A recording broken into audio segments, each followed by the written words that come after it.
see the show. Ultimately, they're except for the first one. That first one that was full of the kings and the princes and the guys in that crowd sucked because none of them were actual wrestling fans. But it's always the content of the show that's been a problem with me. I always said if you go look at the Saudi shows pre-COVID, they're bad, terrible. Oh yeah, it's not a single good one. After COVID, it progressed. They got better. And I'm not gonna lie, Night of Champions not looking too bad of a card. I like it so far. No, I mean it'll be a decent show. If this was a Backlash card in Chicago, I'd say this might be one of the best shows of the year.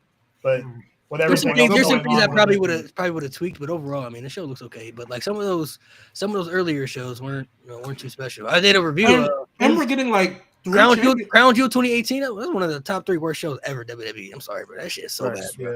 And then what's it called? We're getting 3 championship matches the Friday before. SmackDown's going to be better than. They might as well just called it fucking King and Queen of the Ring again.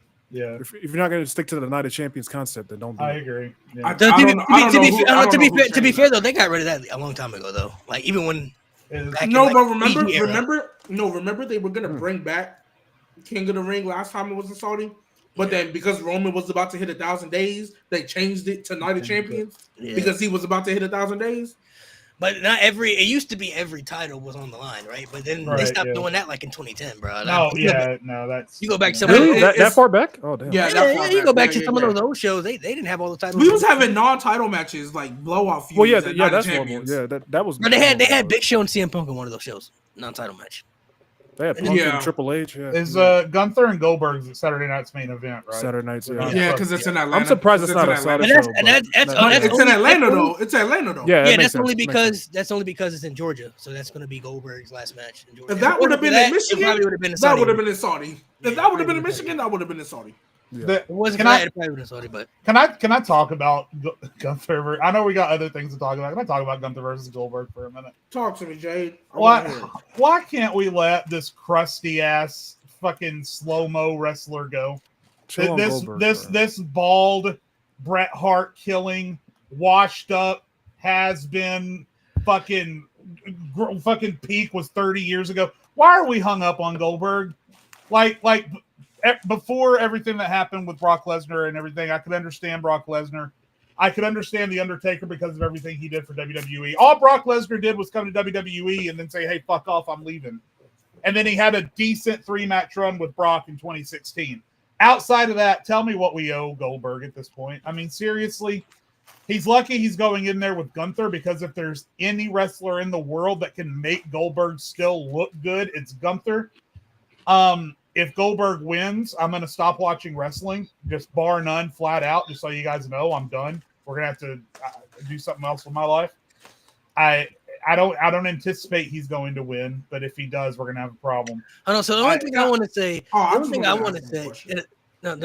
I want to say, I've just seen a bunch of different people's reviews and stuff online, so I guess different people have different perspectives. But I'm just shocked. People are shocked. We already knew this was happening. That's what I'm saying. I'm not shocked. I was hopefully optimistic that everybody was wrong. I get some people didn't want it. Like I understand some people didn't want it, but they told us this last year. We just didn't know when. We just didn't know when it was gonna happen. That's right. We've been knew it was gonna happen though. Like they already told us, like, hey, it's gonna be his last match. Goldberg already came out and said, hey, I'm getting the retirement match. I'm having one match this year at some point. I don't know when, but it's gonna happen. But when they did that stuff at Bad Blood, we already kind of knew. We just didn't expect it to be for the world title because when Gunther lost the world title, we're kind of thinking it was going to be a non-title match, and they put it back on, so everything. Right. Now for the world championship. But we knew this was going to happen. I don't know why. So I'm not saying you, Jay, but some people were literally shocked by this. Dumbfounded. And I don't know why. I've been saying this is the Brock Lesnar replacement. This been the Brock Lesnar replacement. The other thing that pisses me off too is that it's one thing to say we wanted Goldberg versus Gunther to be for the title. It's another thing to sacrifice Jey Uso's probably only world championship reign he'll ever have just so you can have that match now, because Saturday Night's Main Event happens to be in Atlanta. When Jey Uso was, I understand a lot of people's issues with Jey Uso. No. Although I will call out that I didn't hear anyone having a fucking problem with Jey Uso before the Royal Rumble. But that's right. You're right. 100%. No, you're right. Good. I understand a lot of people's concerns with Jey Uso as a world champion. But the fact of the matter is, much like Cody Rhodes and much like LA Knight, that dude's momentum was not cooling off. He was the biggest party in the building every Monday and every Friday that he showed up. And it just feels, this feels just like back in the day when Mustafa Ali was at the top of the ladder about to pull down that fucking briefcase. And then here comes Brock Lesnar. It feels just like here's Kofi with a 6-month title reign. And then here comes Brock Lesnar. It's just, you have these guys that are in the moment over. It worked. Congratulations. You got them to the top of the mountain against all odds, and they maintained their moment. Oh, there's Brock Lesnar. Or, oh, there's fucking Goldberg. We're always consistently stuck with one foot in the past. And, here's my thing, bro. Every time it happens, Mo, can I ask a question before you get into it? I just want to get Jay to answer one question. Sure. What would be worse for you, Jay? Goldberg beating Gunther for that world title? Or Goldberg squashing the Fiend for the Universal title? Which one is worse to you, Jade? Which one is worse to you? Fiend. Fiend. Holy, that's hard. That's hard. I have to say, fuck, man. Because Gunther just won the title, and because Gunther isn't like, the Fiend was a heel, but he was over with the crowd. Gunther is like an active, practicing, working heel, right? So at least we have that going for us. Yeah, I still say the Fiend, just because it came out of nowhere. And like Malik said, at least we knew this match was coming, right? With the Fiend, Goldberg just showed up and said, "Hey, Fiend, you're next." 3 weeks later, bada bing, bada boom. Yeah, Goldberg's the fucking. What if it's a squash match to Goldberg though? Like, why are you putting that? Now we're in. I think Gunther's. I don't think he's going to squash him. I think he's definitely going to kick out of a spear. Yeah, he's going to like get speared and then he's going to lock in and destroy Goldberg. I don't.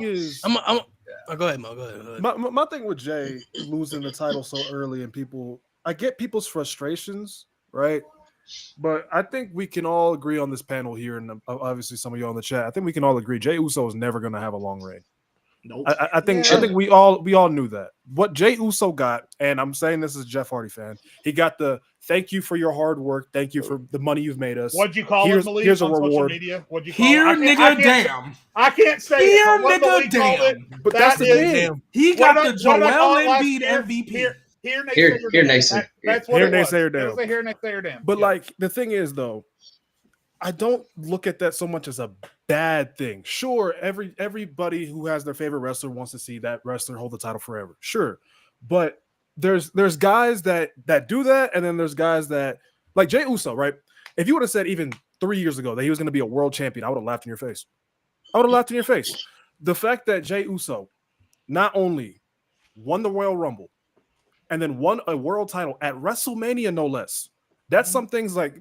People like I respect the hell out of like Roddy Piper, Owen Hart, Mr. Perfect, Razor Ramon. These guys have never done either of those things. Tapped out Gunther. Jey Uso did both of those things. I think honestly, I feel like Jey Uso fans are so stuck on the fact that he lost. But the thing is, like, bro, he wasn't gonna hold it forever. Like, I would be happy with the. I think Jey Uso's probably happy with the fact. And then you got people who are so mad they want Goldberg to win. That's where I'm. That's like, just. I haven't seen that. Yeah. If you I've seen. Oh, trust me, I've seen it. Send me the tweet so I can mute the idiot, please. I think for Jey Uso too. I mean, in my eyes, at least, I think he's solidified though. Now he's exactly. He made it, bro. Like he there. Yeah. He was never supposed to be in this position. Like, he may not have been a champion long term. It's kind of like said, like Jeff Hardy. Like Jeff Hardy, once he reached that pinnacle, he made it. Like he accomplished. We knew he wasn't gonna hold that forever. He accomplished the goal. You know what I mean? Like Jey Uso got a story build, a Royal Rumble win that was unexpected, a WrestleMania win under his resume. My only issue was that he just didn't have any legit challengers they gave him. Like his biggest threat was Logan Paul. That's my problem. I mean, that's the only issue. But other than that, I mean, it was cool. For all we know, he could win it again. For all we know, we don't know. I mean, we didn't even think he was going the first time. So. I doubt it.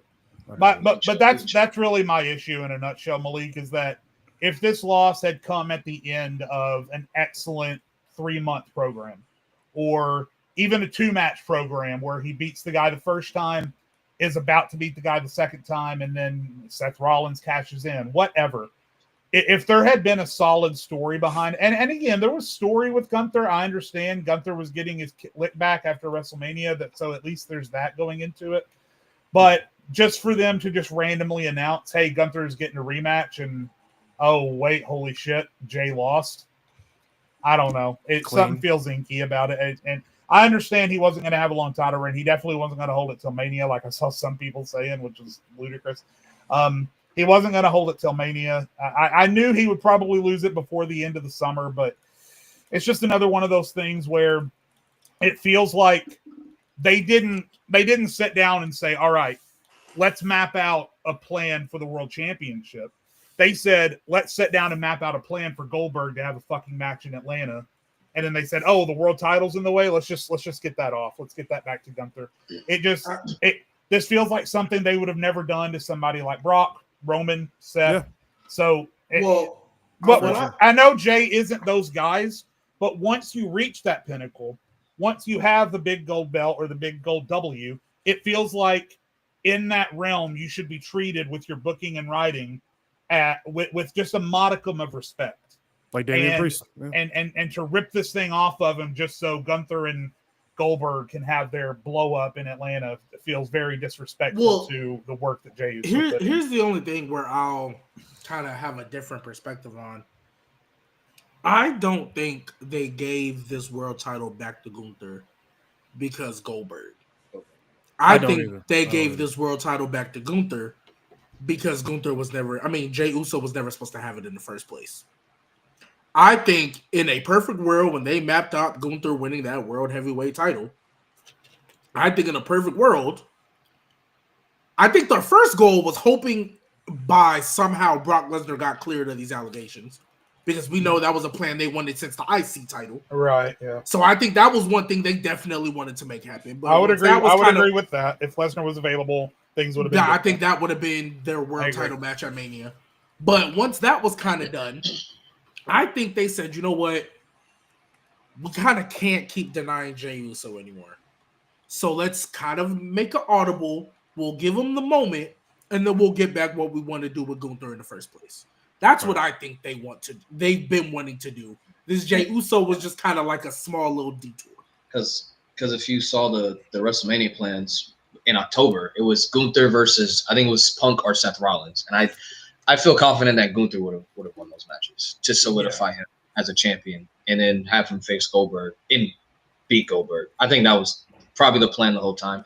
They were going to do Gunther and Goldberg regardless. Like, the World Heavyweight title has nothing to do with this. Like, it was going to happen regardless. Like, Gunther being the champion, I smiled when he won, because like that, it just feels right. That was the plan the whole time. Jey Uso was not supposed to be world champion, but it happened, and it was for what it was. I thought it was a good reign for what it was. I think Jay looked strong. He looked like a legitimate champion. He wasn't treated like an underdog. He went to Gunther's face and said, "I'm in my place, and I'm gonna beat your ass when we fight next." And the way he lost it, him overstretching himself and using that confidence to help Cody, to face Gunther again, to battle Logan Paul. He did all that because he felt like he was a man, and now he has a newfound confidence. So I have no issue with Jey Uso, and this is coming from literally a guy who made his platform on Jey Uso. I have literally no issues with him losing that world title. The fact that he won the title was good enough. Like, he could have lost it a month later, and I would have been fine. If he could have lost to Gunther at Backlash, I would have been fine. Because the moment of him winning the Rumble and him winning the title was enough. It shouldn't have happened in the first place, but the fact that it happened, I think, is enough. And it's a tale as old as time, because we all know that Daniel Bryan, if he hadn't got injured in 2014, he was going to lose that title to Orton within 2 months anyway. Kofi, if the SmackDown roster at that time hadn't been complete ass, he probably would have lost the title sooner. But I mean, his best future with Owens and Ziggler, neither of those guys were booked as main eventers, so neither of them were like, leaps and bounds above Kofi at the time. And then it's just, I don't know. It would be one thing if they win the title and then the crowd gave up on them. like perfect example for me was Zack Ryder when he did his internet thing. He won the U.S. title, and then it felt like the very next week. Well, he had the celebration with Punk and Bryan, and then the week after that, he came out and like there was half the reaction there was before that because the crowd was like, "All right, cool, it happened. Now we're done with it." But I don't know, with somebody like Jay who still owned the crowd as much as he did, I don't know. It's just the Goldberg of it all. So would you even throw Jay in there with a triple threat and give him that spotlight of a match with Goldberg for all I care, and then have him lose the title in the match. I mean, the match is going to be shit anyway. What possible harm? We ain't Goldberg and Jey Uso in the same room is kind of. But only thing I would ask you, Jay, that's kind of like my final question. Would you have less of an issue with this title reign if Gunther's first challenger, instead of being Goldberg, was, I don't know, let's just say for the sake of argument, like Damian Priest or AJ Styles? Would you have less of an issue with the title change if that was the case? It's hard for me to answer that question because I don't think we would be in this position if that was the case. Right. You think if Goldberg wasn't coming back for this, Jey Uso would have never lost the title? I don't think Jey Uso loses the title right now on a random episode of Raw if they don't need to get Gunther and Goldberg ready for Saturday Night's main event in a couple of weeks. That's just my opinion. I think Gunther Goldberg could have easily opened that show without the title.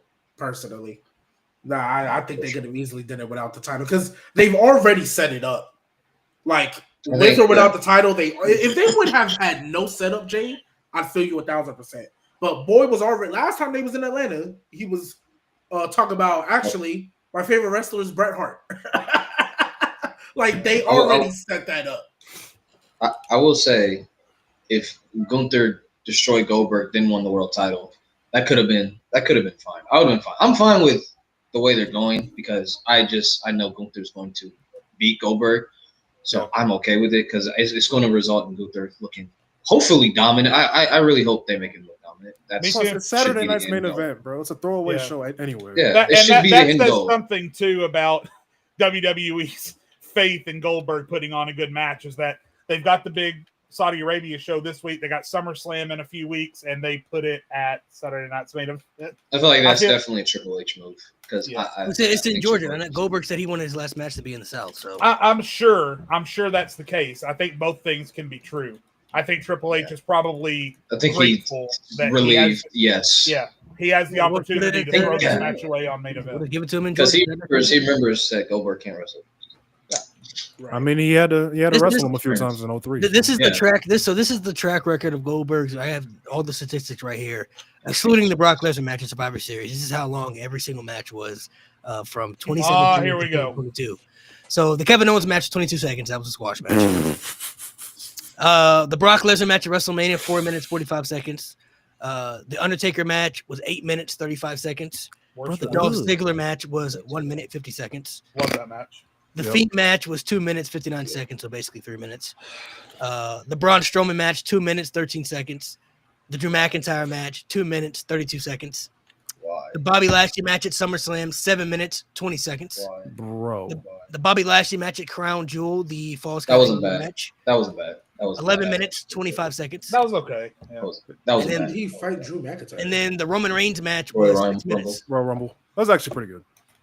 Oh my God, he fought Roman Reigns. I forgot about that. That was bad. That was bad. Match ever.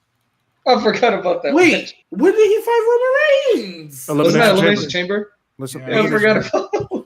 Same night Brock won back the WWE title. Oh my God. Because that's when they took Bobby. That's what I remember that because that's when they took Bobby out the match because they thought his injury was going to keep him off of Mania for Bobby Lashley to just come back the week before Mania. Oh my God. 2022 before Triple H. That Rumble and Elimination Chamber may have been the worst 3-month stretch since 2019. That was really bad. It was day one Royal Rumble Elimination Chamber. Oh my fucking God. Day one was cool. But after day one was all right. I'm talking about like because that wasn't that when Brock won? Like they put it, he was supposed to face because Roman had COVID. Oh my gosh! Because when they won, I was like, the fact that Brock was supposed to beat Roman is ridiculous. The Roman Reigns butterfly effect at day one that year is one of my favorite wrestling conspiracy theories. If honestly, really if Brock would have beat Roman, I'm not gonna lie. That's disgusting. I'm gonna keep it 1,000. I don't know if we talk about Tribal Chief the way that changes everything. Yeah, if we have that little period where Brock beats Roman, we're not looking at that the same way. I'm not gonna lie. Yeah, Vince is gonna Vince pull Vince McMahon. Yeah, I don't know. I heard the rumors about that, but I don't know if I believe that. He was way too high on Roman. Like I feel like he finally got Roman where he wanted him all. He was gonna lose it and win it back and be a babyface. He wanted to make Roman a babyface. That was the goal. That's why he was gonna. Why? Going to be a but baby that's not how you get him, baby. Brother, I guarantee you that. I guarantee you that's how Vince would have booked it. Because remember, Roman had already been a heel for about 2 years at that point, so it wouldn't have been. Yeah, that's unheard of. Yeah, I 100% believe. 100% believe that's supposed to happen. And like the whole stuff with Heyman, I 100% believe Vince was going to try to turn Roman babyface. I believe he was going to pull that trigger. That would have made no sense, bro. It wouldn't. I mean, it's Vince McMahon, so that's why I believe. A menace for like a straight up year. Hey, we talk about conspiracy theories. What if Roman all of a sudden just got a positive test because he knew he? Hey, let's not do this. That's hilarious. It's not gonna work for me, brother. That's hilarious. I'm not 100% opposed to that theory either. Honestly, G. I mean, we'll never know. We'll never know. Shit. So before we dive into the TKO stuff, this is stuff I wanted to ask. I saw this and I made it a post myself. Just based off in-ring, bell-to-bell, match quality-wise, how would you rank these 6 superstars from 1, 2, 3, 4, 5, and 6? So we're talking about just pure match quality. So no character work, no story. Straight matches. Bell-to-bell. Are we going one by one, or do we all have to agree? Yeah, one by one. You guys can go one by one. So Jay, you can go first after I say the 6 names, and then Mo can go, then Nate, then G. But this is just based off in-ring match quality, bell-to-bell, in-ring wise. Between these 6, you have Bret Hart, Kurt Angle, Shawn Michaels, AJ Styles, Seth Rollins, and Bryan Danielson. Damn, y'all gonna hate my list. All right, I got you right now. Wait. I got you. So let Jay go first. So this is just strictly bell to bell, in ring wise, match quality, nothing else. Can just you, who you feel like you're the best performer. Bret Hart, Kurt Angle, Shawn Michaels, AJ Styles, Seth Rollins, and Bryan Danielson. All right. So Bret Hart, Kurt Angle. I got my list already. Hart, Angle, Styles, Danielson. Said Bret, Kurt, Shawn, AJ. AJ Styles, Bryan Danielson, Shawn Michaels. Who was the last one?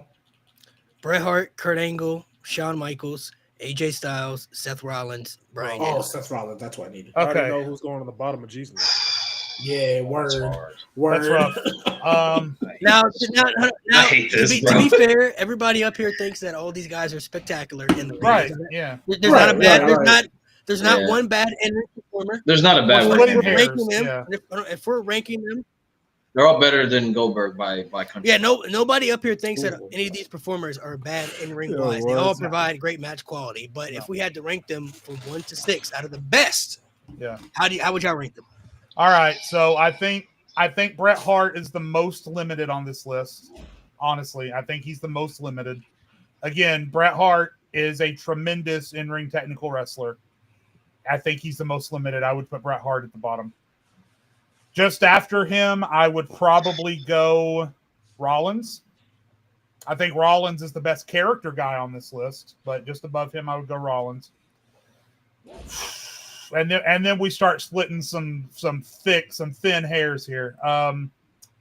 Shawn, Danielson, Styles, and Angle. I would probably have to go in ring only. I'd probably have to go with Shawn right in the middle.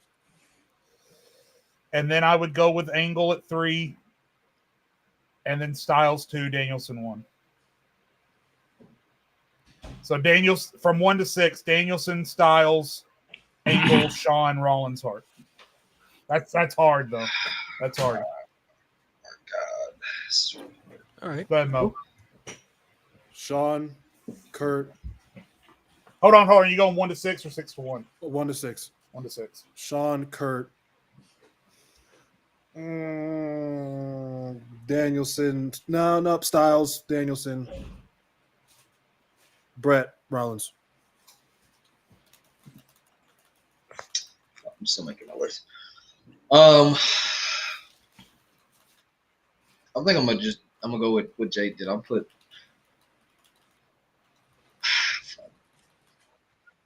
gonna put Brett at the bottom. No disrespect, but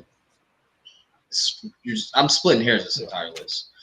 Put Brett at the bottom. I'm gonna go Seth. I'm gonna go AJ, Kurt, and then I'm including emotions in this, like people who make me feel. So I'm putting Danielson 2 and Sean 1 just because I think based off feeling and how they can make me feel in the ring. In-ring storytelling's part of it. Yeah. Yeah. Right. So for me, Bryan Danielson is one. I think that's kind of what you said, Nate. Bryan Danielson is what's it called?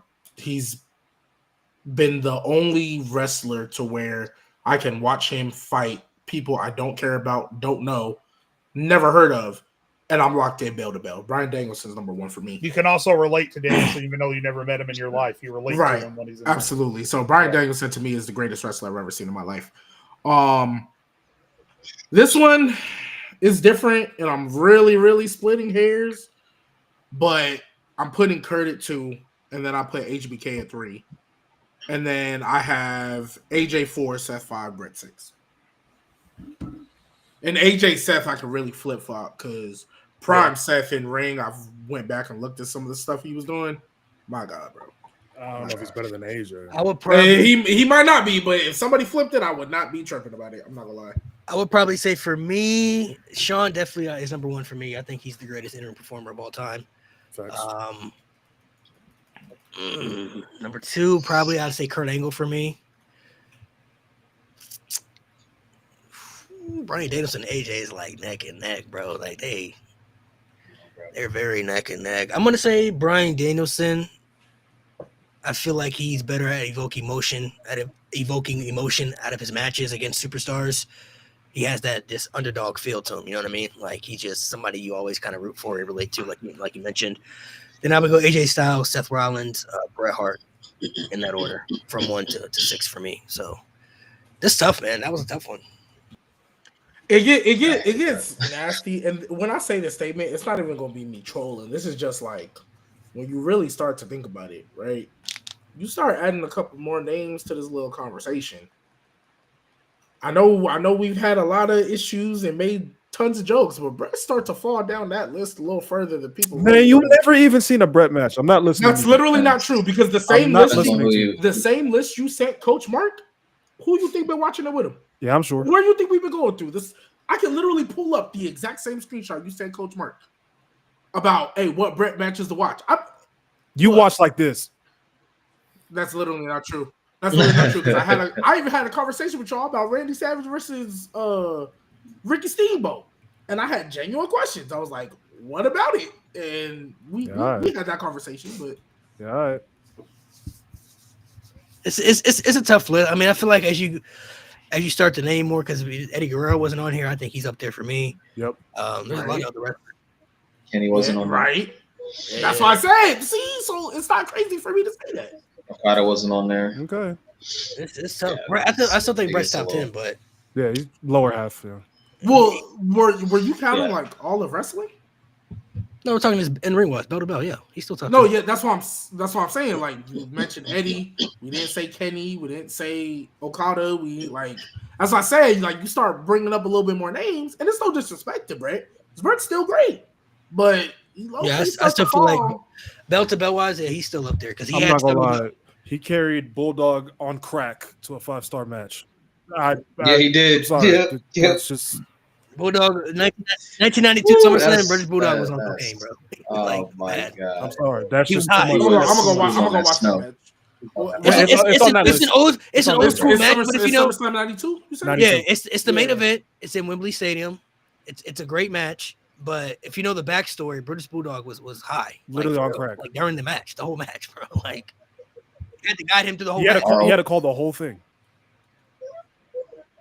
That's when you know you're really good, though. Like what you do. Like that's when you know. Like his moveset is the most limited. I agree with Jade on that in terms of all those people we named. Yeah, but if he had wrestled 20 years later, he probably would have. He's like Gunther. Like those other guys. He's like Gunther, where you like your moveset's limited, but like you're gonna make magic out of what you have. In-ring IQ off the charts. It's ridiculous. Hey, before we move on, can I do one, Malik? Sure. Let me do one. I just made this one up off the top of my head. No, this is completely different. Hold on. Okay. So let's say now we did in ring. I want to hear from you guys on promos now. Ooh, and I just put together a quick list. I did 6 names because that's what Malik did. So like Max Kellerman on ESPN used to say, Martians have the death beam pointed at Earth. They need to be impressed with a promo. Rank them on who you would send out there to impress the aliens with a promo. I want Iguodala. Iguodala. So Malik, we'll start with you. These are the names I came up with. We'll do The Miz. We'll do MJF. We'll do Cody. We'll do Punk. We'll do Cena. Oh, that's unfair. And we'll do The Rock. That's unfair.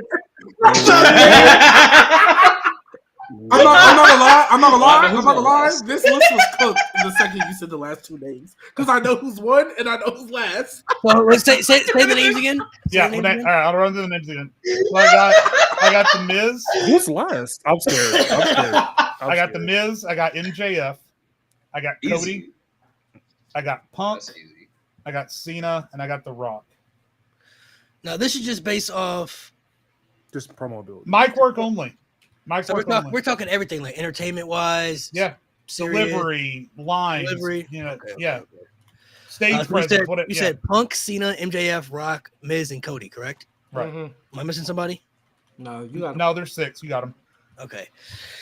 Promo wise, so I'm thinking I'm counting all boxes when it comes to entertainment value, seriousness, match, like selling a match, right? Cena's 1 for me. Yep. John Cena's 1. Right. Number 2, I'm gonna have to go CM Punk number 2. I'm gonna go CM Punk number 2. Good code. Number 3, I'm going The Rock's number 3. He's gotta be top 3. So now people only count nowadays, but Prime Rock, he was elite on the mic. I got you. The Rock in his prime was elite, super entertaining, charismatic. He had everything. He was ridiculously good. Yeah, he was so good. You still got Miz, MJF, Cody. Ooh, this is tough. Ooh, I feel like I'm gonna say MJF, Miz, Cody. Cody last. In that order. Cody last. Nah, Miz is better. Miz is better on the mic. MJF is better on the mic. Yeah. All those guys are better on the mic. Cody's not bad on the mic. I think Cody's actually very underrated on the mic. No, I think so too. That's why I threw him on the list. But compared to those other people, they got a little. Is Miz better? They got a little. Yeah, I'm about to say I don't know if I can put that. Yeah. Go ahead, Miz, bro. Yeah, for sure, bro. For sure. You don't have an undesirable. I'm a huge Miz fan. That's why I put him on the list. What you mean? Hold on. We saw. No, all 6 elite. All 6 are elite. We saw Miz with the SmackDown promo backstage. We saw him literally cook. Okay, so let me ask. I was about to say, let me ask a question before Mo goes. Yeah. Let me ask because Miz, look. You got it. The first argument we ever had on this show was about the Miz. That was the first argument we ever had on this show. What was it? I think it was just wording. We said Miz was a legend, and at the time I was like, that's a question. But it was. I had a different mindset of the word legend. I thought they were putting him in like top 10. Cena. Okay. Like that type of tier. I remember I didn't know G at all, and I was sitting there going, "Who the fuck is this guy?" Yeah, but this was the very first episodes we had. It was one of the very first. It was either episode 1 or 2. I remember that. Is that the one where you put me to sleep? Where I leaned back in my chair and went covered up, went to sleep. I think that was it.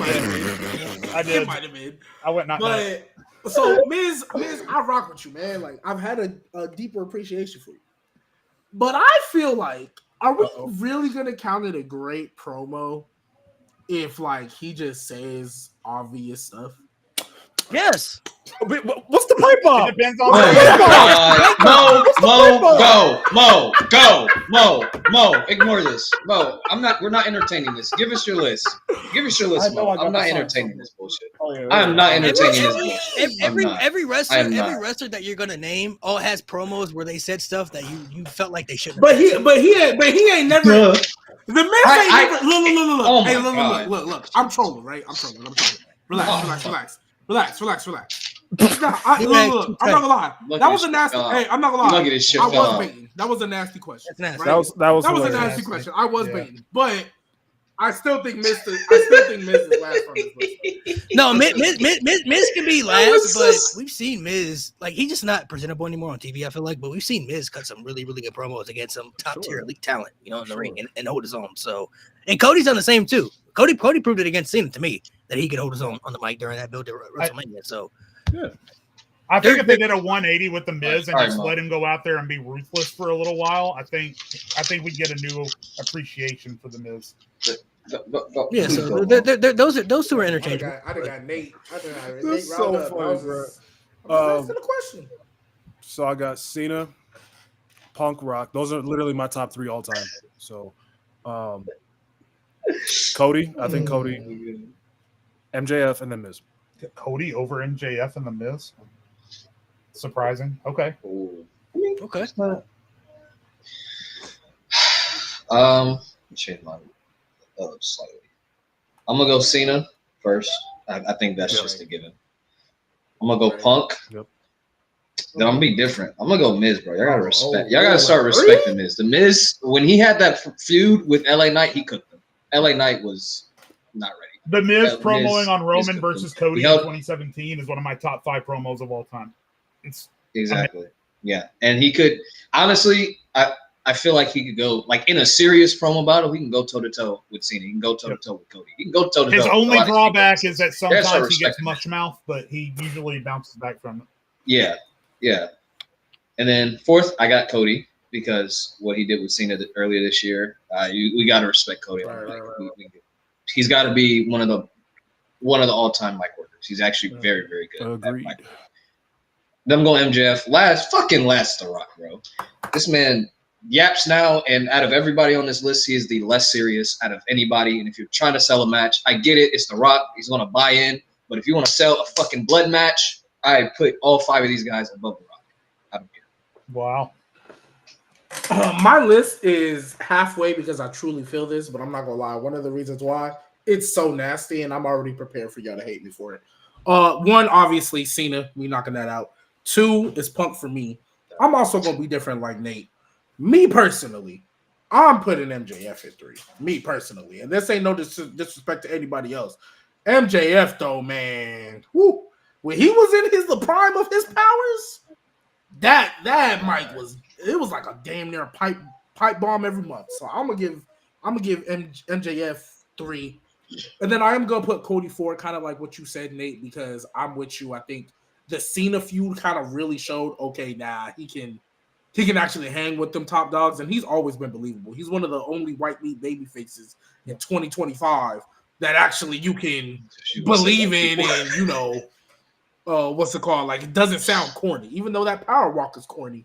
He doesn't sound corny, right? Yeah. That power walk is corny. And then again, this is no disrespect to him. 5, I'm putting the Miz. Now 6, yeah, I'm with you, Nate. I put The Rock on it. I think those guys can also sell more of a serious match. I'm not gonna lie. This is very nasty. Mo, I already know you're gonna hate me for it.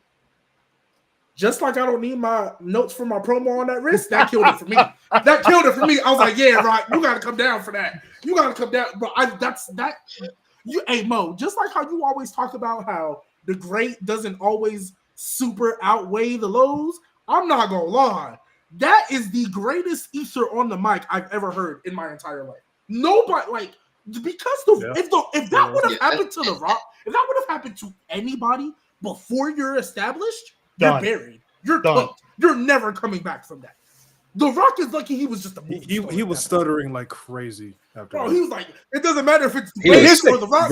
Cena didn't even stay there for that. He just left. He left. He walked away. Yeah, I'm not gonna lie. He left. Continue trending. Embarrassing. That brought The Rock down for me. I really like the old heads back then convinced me that Rock won that battle. That is a crazy right now. I looking really back, like the old heads convinced me that The Rock was dog walk that nigga. No. He dog walked.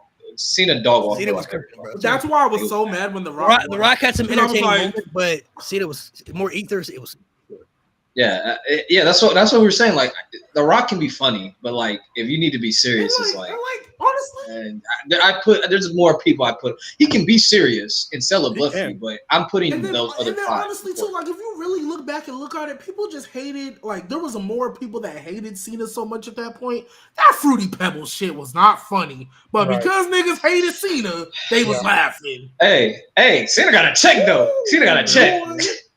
I bought Fruity Pebbles. I was like, oh, John Cena's on that. Mom, give me some Fruity Pebbles. John Cena on the cover. And then I wanted a refund, but you know whatever. I mean, Fruity Pebbles aren't good, but I used to, when I was a kid.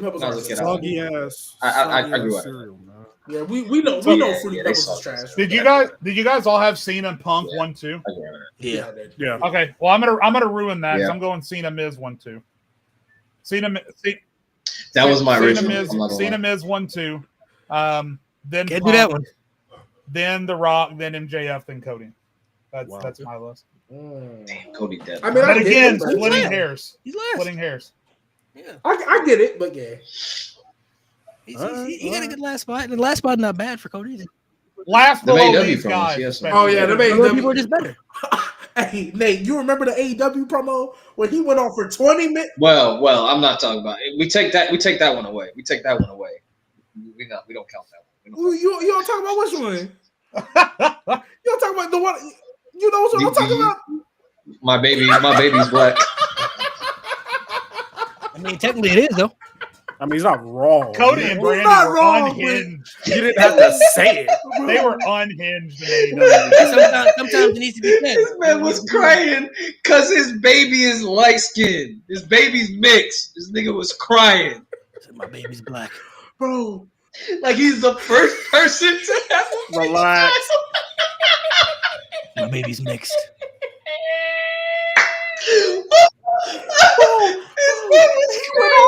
He's fighting. This nigga was fighting Anthony Ogogo. Who was black? Who's black? Look at my Baby's black. Bro. Hey, bro, this nigga went off for. He's just not American. Who's so surprised? Bro. Like Anthony Ogogo doesn't face the problems that your daughter might face. Bro. In America. You know, that was around the time I stopped watching AEW. And looking back, I think I'm starting to remember why. Jay, this nigga Cody Rhodes. The sad part, they're reaching the peak. This nigga Cody Rhodes went on for 20 minutes. I remember. Going on about this, that, and the third. Yeah. Just to tell people, I won't turn heel. I was talking about his family, this, that, and the third. Just because they were begging him to turn heel, and he wouldn't do it. Cody, I love you, but you're number 5 on my list because I remember that promo. Number 5. I'm sorry. Hey, and then you know what, AJ? I'm sorry. What he did after that promo to avoid turning heel? He put himself through a fire table. Yeah. Okay, yeah, I remember that. And then you know what makes matters worse after all of that, Jay? He started telling a turning heel storyline after all of that. Jeez, dying, bro. Walk through the heel tunnel. Oh, nope, go to the baby face. He had to go to shovel. Cody at the end of AEW. Y'all better clip that. Y'all better clip that. Oh my god. Bro, this nigga Cody was so corny in AEW, bro. It was bad. But his wife may have been worse. Oh, you a black belt? Well, I'm a black bitch. What's up? Oh, that was horrible. I cringed, bro. People gassed that too, bro. People thought that was hard, bro. No. Who told you it was open mic? That shit is the so black belt back bit. People actually thought that was hard. My God. But no, who told you open mic night? That's hilarious. She got a reality show off that. I love when she's like, "Walk your ratchet, trifling ass." That was so try hard. It was so painful to watch. Because it was like she was trying. She was trying to live up to the blackness that Cody Rhodes was talking about. Yo, that's crazy. Oh my! I can't. Yo, I ain't gonna lie, man. I ain't gonna lie. If we ever see Homelander Cody, he coming after us. He gonna end this. I'm not gonna lie, bro. We first saw his list. Man. Yo, Takara World, you need a hug? Takara World wants us to acknowledge him. What's up, Takara World? How are you? How's your mama? How's life? How's your job going? I see you. You're seen. You're loved and appreciated. You're seen, brother. You're seen. We're just brother. talking about happy the origins of Cody Raheem Rhodes. And I don't think we've said it in the couple of weeks we've done this podcast. Happy Men's Mental Health Awareness Month, man, y'all. Yes. Happy Men's Mental Health Awareness You need Month. to talk to somebody. That includes you, Takahara World. No, yeah, please talk to somebody. If you ever need help, if you ever see a Goldberg match and need help afterwards, please. Therapy is actually helpful, man. If you ever watching WrestleMania 1, 2, 3, 4, trying to educate and like, gosh, hey, just talk to somebody, man. Unfortunately, I still need to talk to somebody, man. If you think we all Royal lived Rumble through 2019 is a top 5 Royal Rumble, you may need to talk to somebody. Oh, top 5 is crazy. You need to talk to somebody. Why is that crazy? Hey, if you're still upset that Santino didn't win the Rumble instead of Alberto Del Rio, hey, just talk to somebody, man. Please. Yes. Bro, if you lived through 2019, can I say something about that real quick? What? Why do we act like that's a 2-man Rumble, bro? There's other people in that match. I'm not gonna lie. Don't we have a video? You're talking about 2011? Bro, yeah, the whole video of how ass that field was. Yes, bro. Look, CM Punk was right there, though. He was already in the field. He wasn't there yet, with John Cena. This was pre-pipe bomb. Bro, he didn't start feuding with Cena till after, bro. He was still doing that new Nexus. No, that was before. No, in 2011? No, it wasn't. That started before the Rumble. Oh, yeah. No, my point is, though. He was doing Randy. He was feuding Randy. Punk yet. He wasn't CM Punk yet that we know. This was pre-pipe bomb. Yo, Takara World, eat a Frank. Anyway, we just got through talking about if you got to talk to somebody, and you talking about what are you talking about? But I feel like if you look back at that, if you look back at that 2011, if you look back at the 2011 Rumble, though, there was, Punk was already doing something, Orton was doing something, Cena was doing something, and the final two was Santino and Del Rio. That was the two, you had to pick. Just on that night, bro, I ain't gonna lie. Santino could have won, it would have went crazy. Just the final two. And realistically, him winning in 2011 wouldn't have been crazy because the roster was already.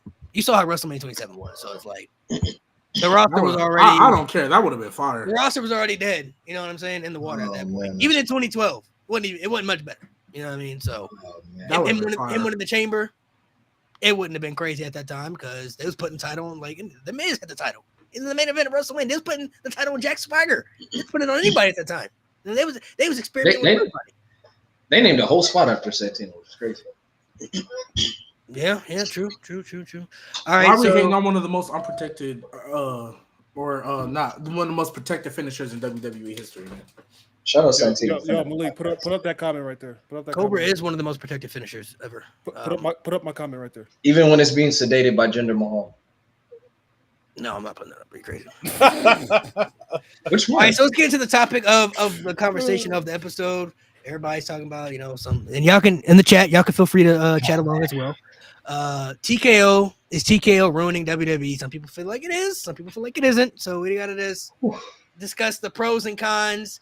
Obviously, we don't know what the future's looking like, so we only can talk of currently what we've been seeing right now in 2025. So this year, I think we all had said this year, this is Triple H's worst year so far as booking, this year in general. But even this low isn't bad compared to what we had before as the nowhere near it.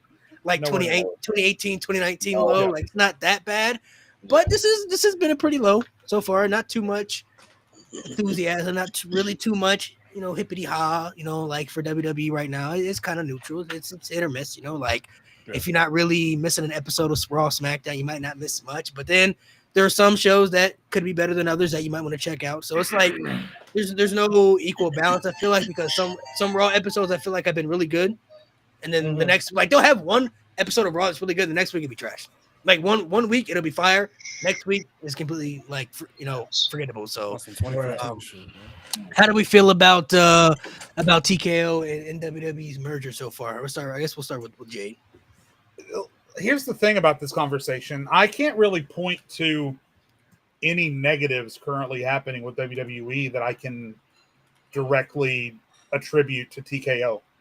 The only negative, and it's not really even a negative, it's just a change that I'm adjusting to, is the fact that just like UFC has always done, WWE now feels the need to put an advertising sticker on every empty space on the fucking screen. We got Slim Jim on the tables. We got 7 or 8 advertisers in the ring. Pretty soon the chairs are going to have a fucking advertising on it. Roman Reigns going to have one on his ass. Everyone's going to have an advertising sticker somewhere. UFC's always done that. Even the NBA is doing that now, treating their players like human billboards. So, that's the only real thing that I'm having trouble adjusting to when it comes to TKO. I think now the biggest thing that I'm having an issue with this year with WWE, number one, first and foremost, is two things: 1A and 1B. 1A is some of the people that got released. It was absolutely unnecessary for some of those people to lose their jobs, especially when you look at the spots they could be occupying right now that are empty on WWE. And then B is the women's division, just as a whole. The only woman that is being booked successfully, I think, is Rhea, and that was completely organic because she took advantage of all the horny wrestling fans online, which is fine. But she's an excellent in-ring performer. But I'm just saying that's where the bulk of her success came from. And if you deny that, I don't know what to tell you. Io, I think, is being booked a lot like Gunther, where she's the champion, so she's not on TV a whole lot. They're trying to make her matches feel special. So Rhea and Io, I don't have a problem with. The women's title scene on SmackDown is a complete mess. I can't wait for Naomi to cash in so we can just get a reset on the women's title scene on SmackDown. Julia's cutting a promo that you couldn't fit on a 3-hour show that they had to release on Twitter, even though that's one of your shiny new toys, but you couldn't find time in a 3-hour show for her promo to fit in.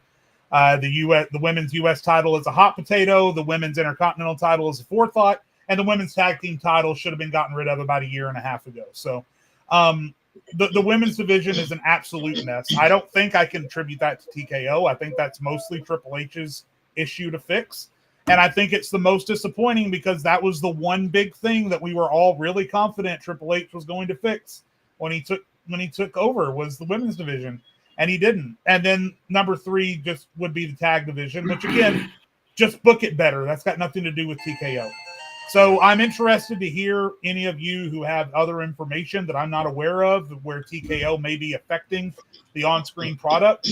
But outside of possibly the releases, which is probably a 50-50 thing, and then just adjusting to the NBA model of putting advertisement on everything, I can't really think of anything that I can attribute to TKO at this point. Yeah, I think the releases, I don't know if that's really so much because they were already doing that shit before TKO even happened. Right, exactly. They've been doing releases for a long time. The women's division definitely, I feel, should get better as a whole. I don't know why it's such an issue for them to book a good women's world champion or champion on the main roster. Io hadn't done shit with the championship since WrestleMania.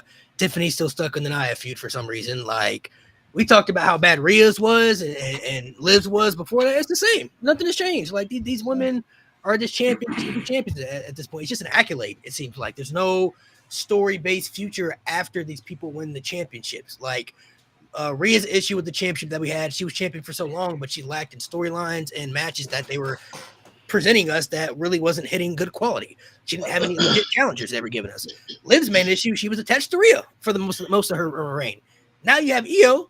Io's issue, she ain't doing nothing. Nothing at all. She ain't attached to anybody. Like, no clear cut, nothing. Like, we don't know if the Queen of the Ring winner is going to be. Like, we don't know what they got doing with Io. And then Tiffany's main issue is the Charlotte stuff. That bill was not that great. Drug her down, man. That knocked her Charlotte, down. No, the Charlotte feud wasn't really that great. Nope. And I honestly feel like the win didn't really do much for her, if I'm being honest. They ain't done much with her ever since she beat Charlotte. She's been stuck in the same person, feuding with Nia Jax, who we've already seen her feud with. Now, this last women's standing match coming up, I'm sure it'll be good. You know, it'll be a little good match to end the feud. But then it's like, then I guess we're gonna wait for SummerSlam or Evolution for her to face who? Like at that point, you know what I mean? Like, I feel like when it comes to the women's world champions, no matter who it is, whether it's Rhea, whether it's Io, even if you look at the ones before Tiffany, Bayley didn't do shit with it. Nia had a little here and there, but didn't do much with it. Like, they have an issue with booking these women's world champions somehow with giving them good storylines consistently and good presentations, which I'm not understanding because I have no issue doing it with the men, obviously. So I don't know why it's an issue for the women. I don't know why the women's Intercontinental Championship feels more important than the women's World Championship right now. You know what I mean? Like, I get Becky Lynch is holding it, but like, it's a mid-card championship. The mid-card title to me is never supposed to feel bigger than the World Championship. This is the world title. Like, this is what everybody should strive for and want. So that's the main issue I feel like that they've had in this era. Even before the TKO stuff, but it's like, I don't know what we're struggling at this point. Like, there's no more bypasses I can possibly give for them to possibly say, okay, no excuse. You get a little pass now, maybe in the beginning, but now it's been like 3 years now. Like, why can't we get a good women's world champion on the main roster consistently? And that's actually, y'all took the words out of my mouth. I was gonna say there is no excuse, right? Only thing I will be willing to concede is if TKO, it comes out through reports, and I mean credible ones, not just rumors on the internet, that TKO wants certain people pushed. If that came out like, hey, we want these certain people pushed, and maybe Triple H wanted to kind of push other people, and it's kind of like a conflict, I can feel you on that because we saw that in real time when we had, hey, Logan Paul or LA Knight wins Money in the Bank. Okay, fine, settle on Damian Priest. Like, what I've seen that happen in real time. So that's the only thing I'm willing to give a pass. But here's my thing. Your women's division was trash when Vince McMahon still owned this company. Yep. Your women's division was trash. And you had the opportunity to fix it. And the people you could have fixed it with, one, you put them in the title scene way too soon. But then they got 1v3, not once, but twice. They got 1v3 by Bianca. Then they got 1v3 by Becky when she came back. Yep. So that was your fault in and of itself, right? Yep. And this is what I think they should do. And at this point, because I get it's always a touchy subject when talking about the women's side of things because, you know, you want to treat them fairly and this, that, and the third. But at the end of the day, if something's not working, something's not working. This is what I think they should do, right? And this is just me. You already have explicitly told me or implicitly told me that you do not give a fuck about this brand split. Yeah. You've been telling me for years, but literally for no explanation, LA Knight and SmackDown guy is just feuding with a Raw guy on the regular. Raw guys and SmackDown guys just show up on each other's shows on the regular. So you don't care. Remember when NXT 2.0 and NXT UK kind of came together and they had a whole show dedicated to just title unification? Yeah, go ahead do that. Make one women's mid-card champion, one women's world champion, and just have them flow. Because at least then you can have good enough depth to where I can tell a story without this world title. We bring it up all the time. Me, Jay, Nate, everybody that talked about it. NXT at one point had like 7 or 8 different women's feuds, and they have 1 2.5 hour show, and they barely introduced a mid-card title. I think they're coming up on a year of having that mid-card title. So it's which has been better booked than either of the one that WWE has. Yeah, either one, right? But you want to know why it's been better booked? Because they've actually been able to tell stories centered around that title. And before it was introduced, again, you could have this Evolution pay-per-view that we had, you could have done it in NXT like 3 times. Yeah. Yeah. You could have done it in NXT 3 times where all women could have been on that pay-per-view and all of them would have had credible stories. All of them would have had, like, if it didn't feel like it was just, let's just get you on the card, throwing the kettle for, I mean, what? They had a 10-woman tag match at one point. There was like 6 different feuds in that tag match. Like, you know what I mean? They even have tag feuds down there, and they don't even have tag titles. And to that, and I'll make this quick, and then Mo and Nate, feel free to respond, but to WWE's small amount of credit, they obviously have seen people clamoring, like us, clamoring online, that Triple H doesn't know how to book a women's feud if it doesn't involve a title, because she's got Rhea and Raquel doing stuff, and she's got Charlotte and Alexa doing stuff. But I don't know. First of all, I'm not. Nobody's clamoring for Rhea versus Raquel. But yeah, I don't know. I don't know what I missed.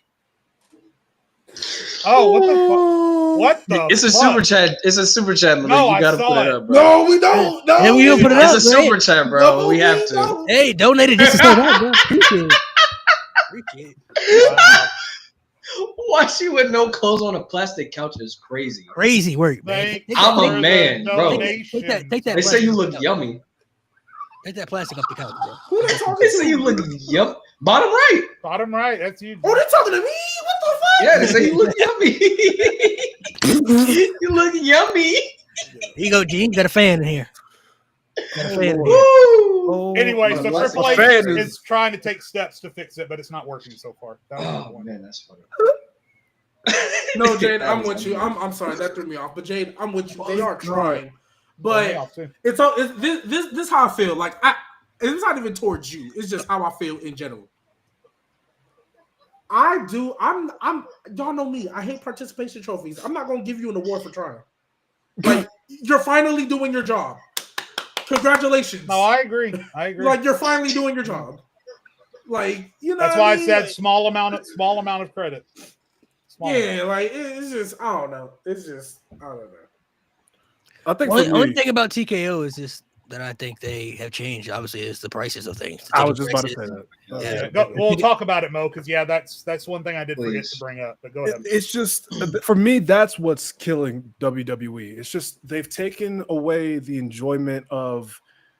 I think someone on the show said it before. WWE was always that show you could take your kids to and take your family to, and now it's like, damn, do I pay my rent? Do I go to this damn show? It's like that should not be a choice. I'm sorry. I get WWE's in terms of popularities the highest it's been in decades, literal decades. But at the same time, it's like, bro, like you're alienating your core audience. Your core audience who stuck with you even when you were dog shit. You're alienating us to advertise to people who obviously can afford these ridiculous ass prices. Yeah, and it's not even they're alienating the fans; they're alienating us, the creators. Yeah. They have these big events, and they'll bring out like Kai Cenat. They'll bring out I Show Speed.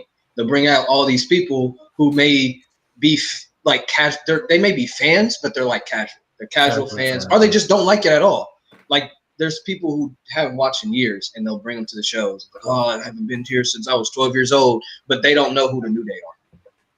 Which is ridiculous. Yeah, the casual fans from the old school, if they see like Randy Orton, there's Randy Orton. They'll be like, oh my god! But if you see New Day, or if you see Jey Uso, if you see fucking just Pretty Deadly, like, we all love Pretty Deadly. Yeah, and we're all fans of like Pretty Deadly, Los Lotharios, like those people who are actually like filling out your roster and can actually have like conversations with these people, can actually make content from these people. But then TKO or whoever is in charge of these events are giving these creators scripts, and they're like, all right, just go to this person. Like, I don't know who that is. And now that could possibly upset the wrestler because they don't know who they are. They don't know what they're feuding with. They don't know the gimmick. Because what if Dominic's in character and he says something and the guy's like, what the like, why do you say that to me? Like, why you got to be such an asshole? It's like, dude, that's a fucking gimmick. Like, if you actually watch the show, you would understand. They want the views and they want the engagement. The social media is taking over everything nowadays. That's what they want. They want the streamers. These streamers are becoming like new celebrities now. So that's what they want. They got 500,000 people watching these streamers' platforms and views. But it's the other streamers. Yeah, that's how they. It's not even the streamers or the creators who actually take the time out of their day to make content to actually give. But that's actually helping because we're the reason. I'm sorry, Jay. I gotta let it out, bro. Because we all play an integral part in spreading WWE. WWE is on fire because we did that. We're the ones who are watching through the shitty times, and then we saw Triple H take over. We were there from the very beginning, and we're spreading our content. And even fans, just general fans. You may not have been making content, but you were watching. Like, hey, bro, you got to start watching WWE again. It's actually kind of hot. People are probably like, man, that's shit for kids. And then 6 months later, they're coming around. They're coming to you like, bro, did you see what Roman Reigns did on SmackDown last night? Did you see what Cody Rhodes did? And it's like, we're the ones, not the fucking ones who will pay $10,000 for a front row seat because they fucking have a high-end job and they're the type of audience that you want now because you're pushing out these fans. We're the ones who did that. And they're pushing us out. And it feels like we're not being, I wouldn't say rewarded, but it's just like, it's not fair, you know. And I get it, life, it's not fair, it's business, but it's like, dude, you're pushing out your core audience for the dollar.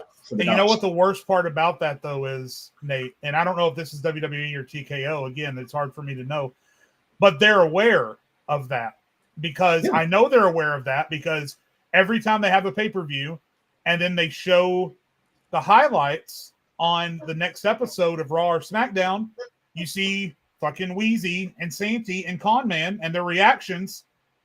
But then the next day you see those same people talk about how I should give them my girlfriend. And many, you're right. But then you see those same people that are coming along on Twitter saying that WWE copyright struck their shit. Like how you gonna use our reactions to make your shit look better, and then come back and say no, not like that. And it comes back to Triple H when I went on my rant last week or the week before about Triple H telling us to calm down and wait and understand the story. You can't have it both ways. You can't expect us to wade through ankle-deep shit for 5 years when the product was at its worst and then be on the other side of this and not expect us to have some hesitance and some concern that we're starting to see things backslide and tiptoe back to where they were a few years ago. Like Malik said, we're a far cry away from that. Far cry. But I remember seeing things that were happening in 2016, 2017 that were building towards what we saw in 2018, 2019. And it's starting to look really, really familiar. It's not going to get as bad because Vince is not there. I understand that. But my point is, you can't expect us to be there for you as a company through thick and thin, back to Mo's point, to charge $1 million for tickets when we're all struggling to buy groceries. And now we're going to be struggling to even buy gas. And you expect us to pay $100 to sit in the nosebleeds to go watch ants wrestle each other, and then expect us to just step back and take it when you want to call us marks and make fun of us and tell us to be patient and use our shit and then copyright strike our videos. It's bullshit. And again, I don't know if it's Triple H or WWE or TKO, but all I know is a lot of these behaviors are new, so something changed. So with copyright stuff, there's already bots within people's TikToks and stuff like that, because copyright has been a thing for years, right? You know what I mean? Like if you're stealing content and stuff like that, it's been a thing forever. So sometimes it's just like the bot system just does that, because it thinks it's against the algorithm of what you're doing. So sometimes if you post certain things, it'll just take it down because that's what it's naturally supposed to be. That's what it's set up to do because it's a copyright thing. So it may not just be WWE. It's just how it's already set up. Like if you're already using our content, we know you don't have permission to do that type thing. So it goes for anything. But even WWE's at a position though, which is why I think they were able to survive through the 2018, 2019 era. And even now with the ticket prices being high, WWE knows they're always going to have their cash. Hey, hold on. Hey, guys in chat, don't get scammed. That's not the real Denise Salcido. She wouldn't be in chat saying hi to everybody individually. Yeah. Please ignore that person. Go ahead, Malik. Sorry, people are starting to... Go ahead, Malik. When it comes to the ticket pricing and stuff, I mean, at the end of the day, honestly, people are still going to go to the shows, though, unfortunately. Like, they're still going to buy tickets and spend the money to go to the shows because WWE they have such a big global thing now that they're going to always have their casual fans. People are never going to stop watching because it's WWE. They can't detach themselves from it because of they either grew up on it or it's just something that they're just really attached to. You know what I mean? And I think we're all kind of guilty of it to an extent. Like we may have had periods where we may not have watched a Raw or a SmackDown or weren't consistently keeping up with it, but we kept up with it to an extent. You know what I mean? Like we may not have watched the shows, but we kept up through it through social media, or we kept up through it. I don't think any of us have been able to really detach ourselves from the product, WWE, because at the end of the day, we still love it. Like we grew up on it. We love professional wrestling. We've watched other things, but WWE was always like the big thing that we all connected with, as kids or whatever, era you grew up in, because that was just a cool thing to watch at a certain age. And we lived through the era where it was uncool to watch at a certain age. When you got older, people saying it was fake and why you still watching it. But the older we got, I think the more we knew that this was our thing. Like we just in love with this shit. You know what I mean? Like, yeah. I'm too addicted to it. I'm too attached to it. Like, yeah. The older I get, the more you start to understand it, the more interested you become. You never were able to detach yourself from it. So we lived through some good times and some shitty times, like you said. And it's unfair to people now who are making content about it and create and want those opportunities, but may not have the viewership and the engagement as like a Kai Cenat, a Speed or a Duke Dennis. These people who are streamers and got big platforms, but they'll get invited to go to these events and show up and wave and say hi, or maybe do a spot in a Royal Rumble or something. But they're probably not gonna watch the show the next week. You know what I mean? They're not gonna watch what's going on for WrestleMania or something like that because they're not real casual fans. They're just casual viewers who come on and get their little platforms on the show, and that's pretty much it. Who was that comedian they just had in the crowd that spent the better part of the last 5 years talking shit about wrestling fans? I don't know his name, but I know what you're talking about. Exactly. That's disrespectful to everyone who's passionate about this business, to everyone who grew up with it, to everyone who pays for subscription fees nowadays to watch your shit every day, every week, every month. And then to float that guy out there who has never made any apologies for the shit that he talks about wrestling, its fans, and the business in general, shows a complete lack of awareness for who your target audience has always been. Insane, I don't care how successful WWE is. I don't care how much money they make. I don't care who they partner with. Wrestling is not football. It's not basketball. It's not anything else. It's not like anything else. Wrestling is a niche product. It's a combination of a soap opera and an athletic event and a rock concert and a UFC fight. It's a combination of all of these things. And it takes a very niche personality like us or someone who grew up with it when they were young and it got its hooks in us very early to appreciate the kind of entertainment that wrestling provides. And it's amazing and it's awesome. But to bring a guy like that who has done nothing but talk shit about wrestling fans his entire comedic career shows a supreme lack of awareness. And honestly, it's kind of insulting. Honestly, it's kind of insulting to have that guy promoting his shit on your show so people can go watch it and give that guy more airtime when all he's done is talk shit about wrestling. And that goes back to my point. There's people like us. There's so many of us in this space. And I'm not saying we should be front row at these shows at all. I'm not saying I'm nowhere near that position. But it just gets to a point where it's like, okay, so this guy can call wrestling fans a derogatory term that I will not repeat. Mm-hmm. And he could shit on wrestling and he could just be front row because, he's got a shitty Netflix special that he has to promote. And Raw happens to be on Netflix. But then us, we can't even get fucking free tickets. Like free tickets, backstage access, nothing. Like you can't even get we can't even get the bare minimum. This motherfucker's in the front row. Motherfuckers bash wrestling as a whole, and we can't even get access to anything. It's like, fuck you guys. We'll put you on TV. That's the highest we can go. We can put you on TV.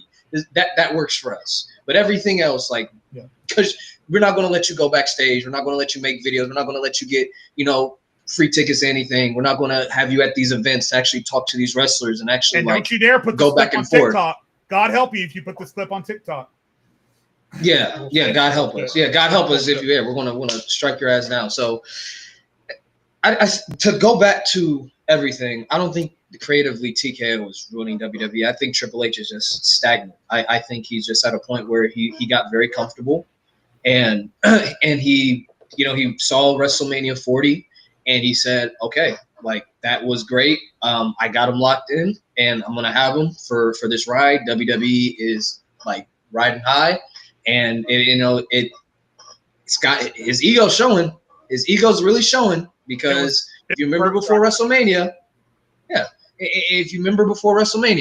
he had that whole thing about the IWC and about how I forgot the exact wording, but basically saying he can't take criticism. They don't like criticism. And Nick Khan said it earlier this week that they don't listen to online, the small community online. When you post all your stuff online and you feature people who create content online on WWE television, but you don't listen to that audience, so I feel like that's probably more kind of TKO kind of whispering in your ear, hey, don't pay attention to them. They're, pay attention to this bottom line over here. Don't pay attention to those people online. It's that's your audience. That should be not the main audience, but it's the people who are watching your show. Yeah, but people who are sharing your clips. There are some people online they should never listen to, though. But it's like, it's so crazy because they say we don't listen online, but on Raw, if something big happens, oh, this was the biggest video in WWE social media history, had 130 million views across all platforms, but you don't listen to the online. And Nate, I 100% agree, and I get what you're saying at all. You know, I think what he was referencing, it's like, for example, and it's most recent, and it was like the craziest switch up I've seen in real time. Jey Uso won in that Rumble. Craziest switch up I've seen in real time. And I think that is what they're referencing, because at the end of the day, we know Triple H. I think Triple H right now, I think he's kind of going through a little ego crisis of sorts. Not OD, but because we've been looking at Triple H like the savior of this company, creatively wise, for a minute.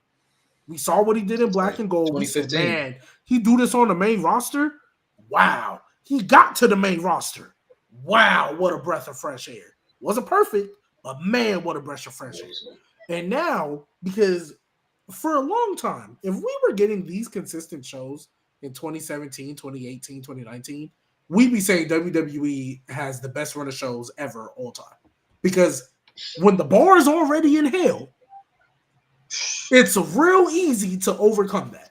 Now, I think right now, we're looking at WWE now like, okay, Triple H, your bar is no longer in hell. What you're doing is what you should be doing. Like, I'm not giving you a cookie because you finally decided to make your mid-card champion seem important. I'm not giving you a cookie because, God forbid, you tell more than 4 feuds and one of them don't have to do with a title. God forbid, right? Like, I'm not giving you a cookie for that.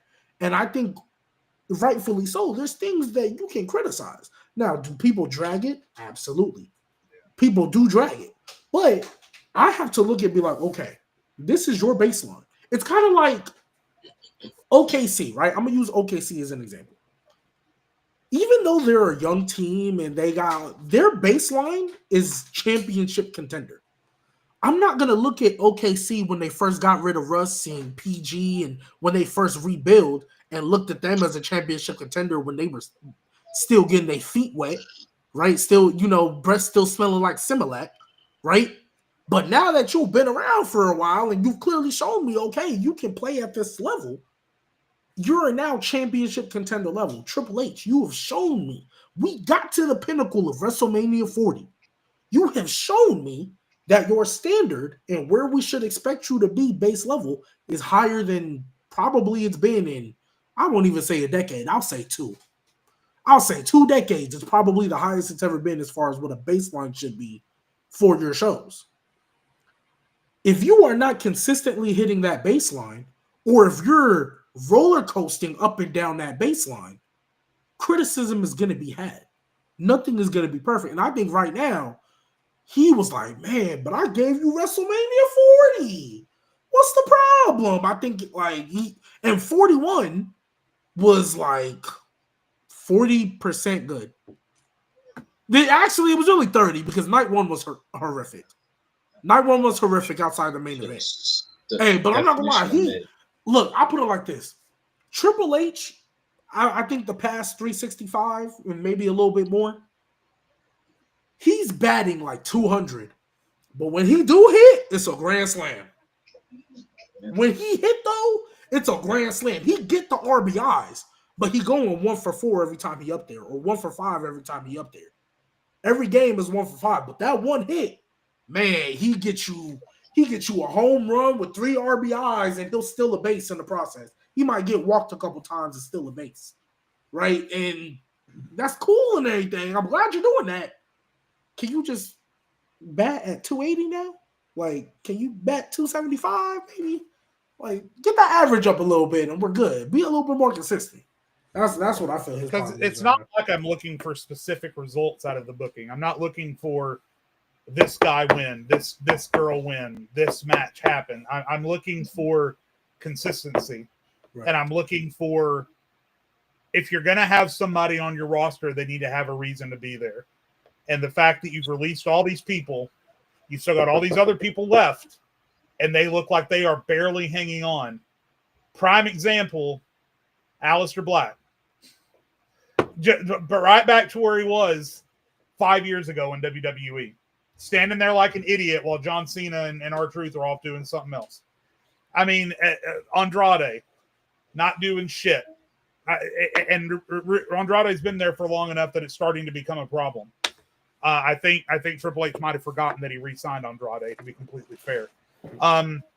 So at that point, what does it start to feel like? It starts to feel like at that point that Triple H are re-signing these guys out of spite because they worked for AEW and now they don't. Ha ha, fuck you, Tony Khan. Look who's the big dog.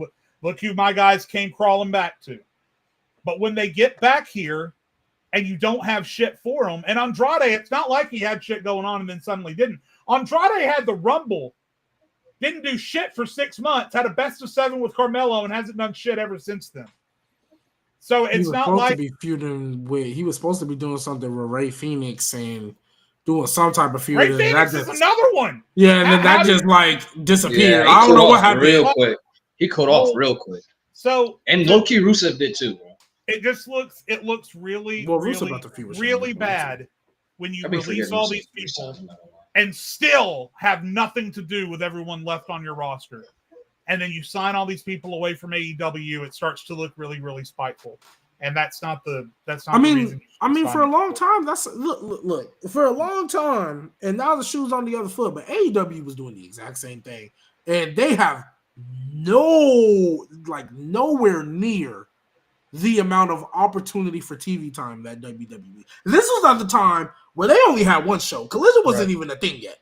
And nobody watched Rampage. I'm sorry. Nobody watched Rampage. Nobody watched AEW Dark.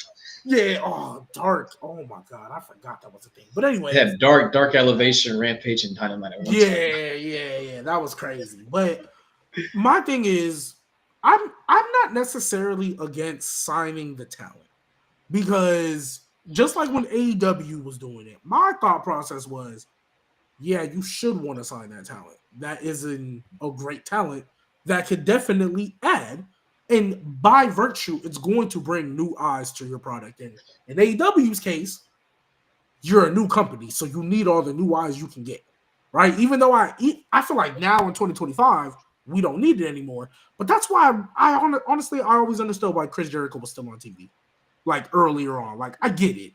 Like you're still trying to establish yourself. You want at least some type of familiar names. WWE is kind of like, hey, let's go ahead and get Rusev back. Because, Triple H, again, he petty too. This is the same dude that brought Hit Row back without Swerve because he never wanted to get rid of him. Like, that was an ego hire. Because what did he have to do later on? Dang, it's not really working. Now, it's different when Triple H lets you go.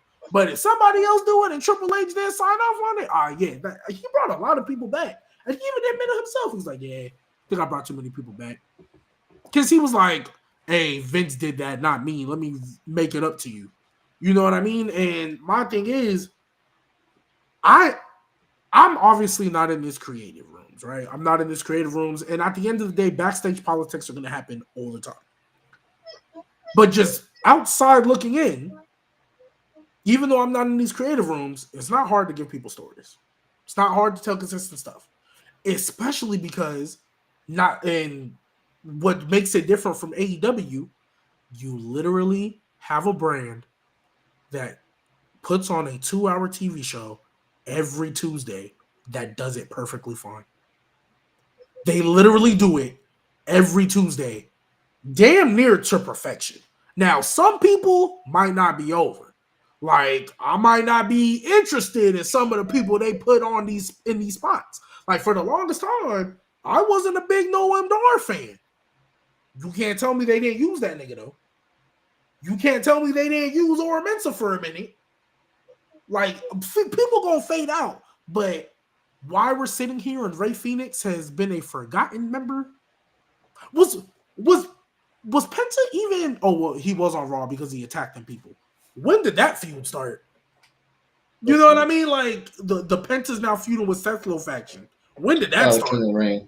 Because of King of the Ring. They interfered. Because multiple people. Okay, cool. Right? That's fine. Ray Phoenix, you were literally supposed to be doing some type of tag team with Andrade against Legado and them. And Worlds Collide came and they said, "Yeah, screw that.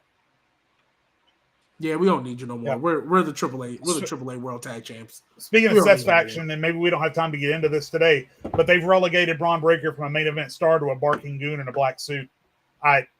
Just like I was afraid was going to happen when this whole thing started. Everyone was telling me, "Oh, working with Seth Rollins is going to elevate him. This is a step to the next step to the next step." No, he's a barking goon in a black suit. That's all he is. He's a barking goon in a black suit. They are taking the barking. I miss the old Braun Breaker. I just want to say that they are taking the barking thing way too far. They're taking the barking thing way too far. I do agree, but at the end of the day, I think we all still see Braun Breaker the next. I was like, because everything else about him is still. He's still going to be the next guy. I can't have everything this conversation we've been having about how WWE's booking has been inconsistent at best, and then give them the benefit of the doubt that he's going to recover from being a barking goon in a black suit to be the main event star that he was on his way to being before you reset him back to being a barking goon in a black suit. I mean, to be fair, if you had left him alone and let him keep going, he'd have been fine. I disagree. But you relegated him to being a barking goon in a black suit. He wasn't doing shit before this. A twin barking goon in a black suit. It's not even just him. He's a twin. Where he goes, Bronson Reed goes. He can't do anything without Bronson Reed helping him. Breaker was beating 3 guys at a time, and now he can't do anything without Bronson Reed. That was in October. It was tsunami. Ever since they moved to Netflix, he wasn't doing shit. This is better than because he literally didn't have a match on Raw till like April or May, like March or April, and they went to Netflix in January. This is better than what he was. He was like Jake. He was doing jack shit. Like he was not doing anything. Like I was surprised at how little, like prior to like maybe a month before Mania, he was being used. And like even then, he was in a 4-person storyline with the IC title, and he was not the most important person. I was about to say, he was literally the least important person. Who would you rather see, Gunther versus Goldberg or Gunther versus Braun Breaker? On his own, no goon in a black suit, just Braun Breaker the way in a year. On paper, I'm not trying to see Braun Breaker. I'm not trying to see Braun Breaker on paper. Not again. Honestly, Jade, I'm gonna be real. Yes, I'd rather see Braun Breaker because I'd rather see anything than Goldberg at this point, right? So, like, yes, but in this, like, on paper, that like lick your chops, just like Jacob Fatu versus anybody who can move and is a big guy. Please let me see it, right? But at the same breath, I will agree with Nate where Braun Breaker really wasn't doing shit, and honestly, right, once he lost that IC title, right, he was free. If he doesn't get put in Seth's group, he's just there. He's just you there. forget. And don't get me wrong, I put you on the title scene. How many times have we seen guys go from dominant IC title reigns? Gunther being the prime example. He's not ready. No. I'll give you this. He could have been Jay Uso's first challenger. Then he would have just lost. I don't want to see Braun Breaker lose his first world title match. Like he got to win. I ain't gonna lie. He should. Like you got to build that slow. Realistically, what I thought was going to happen, Jay. Braun Breaker could have been the one to do that. Braun Breaker could have been the one to do that. But instead, he's a barking goon in a black suit. A twin barking goon in a black suit. I'm with you on the barking, Jade, but the barking's crazy. They haven't presented him. It's only a matter of time before they give him a leash. Consistently presented him to where I feel like he can be consistently in that main event scene right now. Because other than the barking, even though it's bad, other than him just barking for no reason, like shut up. Other than that, everything else about Braun Breaker, he's still a threat that you don't want to see, right? He's still somebody might as well go down to NXT and join the family. Tag team with Channing Stacks Lorenzo. That's crazy. It's not that bad. It's not that bad. I do agree with Jade. I feel like honestly they could have just after WrestleMania they could have just built him up to win King of the Ring and I would have bought it. I'd be like, yep, I see it. He's ready. Like he's more than ready to move up to that main event scene. But even then, him still barking, I still look at him as like, yeah, he's still gonna be the next guy. It's still him. Like it is gonna be him. Just a matter of when they want to do it. And I'd rather him have this story with Seth and make sure he's absolutely ready for the main event, having him feud with Seth, learn from Seth, have that big WrestleMania or SummerSlam, whatever event they're going to face off, have that big money match, if it's for the world title or not, establish him as the guy and then have him go to the main event scene rather than kind of just shooting him right in the main event scene, which I think he can handle, but also at the same time, when you have a talent, you have Seth, you have Gunther, You have Jey Uso. You have guys like LA Knight. You have Roman Reigns. You have so much talent who lap Braun Breaker in every category, and not because Braun is bad, because he's so young. He's not even 30. I'd rather just WWE just be like, all right, we're going to build this, have you feud with Seth, we'll blow it off at WrestleMania or SummerSlam, and then we'll put you in the world title scene. That puts him at a world champion before he's even 30 years old still. So I think he's fine. You guys are putting a lot of faith in a booker that we just spent the last hour tearing apart. Well, you have to remember, but also it's not just Triple H. It's Paul Heyman. Paul Heyman's booking the story. Right. And so it's not just Triple H. But also in the context of what we talk about, he also, in the same breath, it's inconsistent. He ain't pulled the trigger with LA Knight. That nigga still managed to be over. He took forever to pull the trigger with Jey Uso. That nigga still managed to be over. We iffy on LA Knight. We iffy. Well, I'm basing off the reactions he's still getting and the fact that people still seem to care, right? Because we know in the history of WWE, you take forever to keep pulling these triggers. Slowly but surely, people gonna give up on it. People gonna give up on it. Yeah, and they haven't. I just feel like I see both sides. I feel like I don't see why he can't just be cutting promos and be like a serious guy. I don't know why he has to bark all the time. You know what I mean? I don't understand that aspect. I agree with everybody on that. But I also agree with Jade. I definitely feel like he's more than ready. Like if they built him up after Mania to win the King of the Ring, I would have 100% bought that. Like, yeah, for sure. Like I could see that. I could see him. I mean, I'm also putting in the context of kind of SummerSlam and all that stuff. Like, well, I was about to say, I'm also putting in the context of what I talked about before. And I know he's pinned Gunther before. I get it. But me personally, like even if you would have built him to win King of the Ring, I would have been like, okay, that's just your title match and he loses. Like I don't think he's taking that title off of Gunther. And at that point, after he loses, I feel like he's just there. It's not the fact that I don't think he can be in this if team. You push him somewhere. That's why are we assuming he would have just been the, like Malik just said, he would have been a much better King of the Ring prospect than really anybody they have existing in the tournament right now. I don't know why any of these guys are up for King of the Ring this year. I have no idea when Braun Breaker was sitting right there. And leading up to WrestleMania, Braun Breaker had an aura when he entered the room, when he entered the arena, that only two other guys this decade have managed to pull off. That aura of when your music hits and the lights die down, oh shit, somebody's about to get their ass kicked. Roman Reigns, Brock Lesnar, and then Braun Breaker are the only three guys in the past 10 years that have managed to successfully have that, oh fuck, here that guy comes type of mentality, type of feeling. And then for him to go from this uncontrollable, unstoppable badass to, oh, you know what? I'm just going to stop and take orders from Seth Rollins for a while. It doesn't make any sense for where Braun Breaker was and the confidence that he had and the aura that he had, because he went from that to coming down with the other Twin Tower with no music to put a beat down on Jey Uso on a random episode of Raw. It feels like a step back to me. I understand, Nate.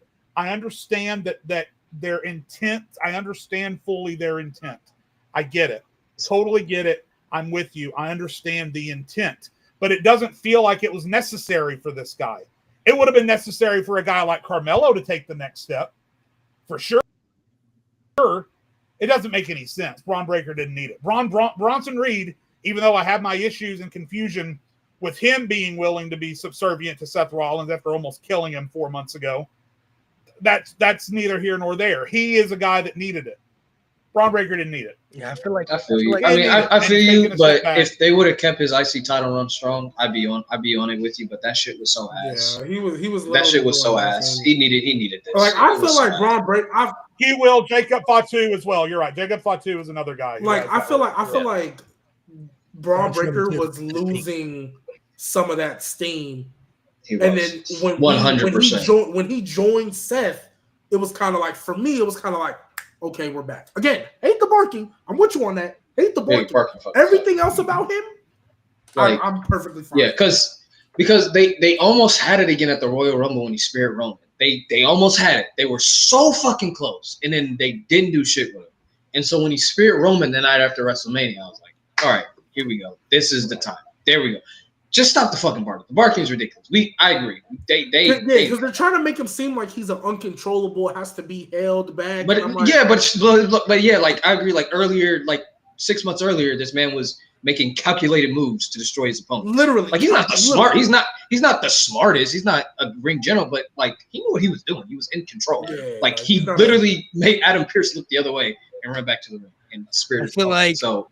Well, that was always the thing. Is he's got his dad's wrestling ability, his uncle's aggression, but he's smarter than both of them. So that's why I'm saying I'm with you on the bark. It's just honestly, it comes down to presentation. Like his Intercontinental Championship reign presentation wasn't great, but even then, so I still feel like all they had to do was just build him up to be a force all the way from now to SummerSlam, and it would have been fine. Like all they had to do was just make him a serious threat on the roster, win the King of the Ring, and then when he matches up against Gunther, he's already beaten Gunther, so that's already believable enough. We've seen it. All they had to do was just build him up to be in that level. You know what I mean? I feel like it's honestly just a presentation thing when it comes to Braun Breaker. And also, too, because I just saw a comment saying, I'm not necessarily agreeing with the comment, but I am also in agreement that just because you turn heel don't mean you got to start wearing a suit. I'm so serious. Just because you turn heel does not mean you have to start wearing a suit. Braun Breaker could have still been coming out in them jeans and no shirt and just spearing dude. Yeah. And he'd look a lot more intimidating. But it's not. He looked. And it's not even just WWE.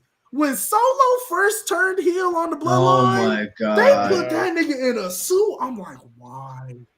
They couldn't get him in a suit fast enough. It was like you don't gotta be in a suit. It was the next night. Like, I don't know what it is about y'all. I don't know what about suits make y'all think evil, but like, not everybody needs to wear a suit. Also, too. Just because you won a championship doesn't mean you got to show up the next night in a suit. I don't get that either. Yeah. I feel that's more understandable. You got to look like a champion. I can understand that. That's fine. But look at Roman. He didn't wear a suit for 5 years. Roman's the anomaly. Roman had a. Cena. I guess Cena's an anomaly too. But. Him and Cena are like anomalies. They don't need to. But like, I don't think champions should. I don't think champions should. But if they do, Yeah, but it's like you turn heel. Why are you all of a sudden wearing this? I mean, even Finn Balor in his run, he got a suit. People always got to wear suits. I don't know why the suit thing is. I feel like if you're gonna put on like fashionable clothes, at least try to make it different. You know what I mean? Like, for Solo, at least if he was coming out with turtlenecks, just have him come out with a turtleneck. You feel me? Like no suit. Yeah, I don't know why he had to. Yeah, that would have been fine. That would have been fine. Have him come out with the gloves too. The gloves was OD. Nobody else is wearing a turtleneck. Like, that could be his thing. You know what I mean? Like he could do that every week, different color. You want to wear something silk. You know, the silk. You know, dress up shirt, whatever. Like something different.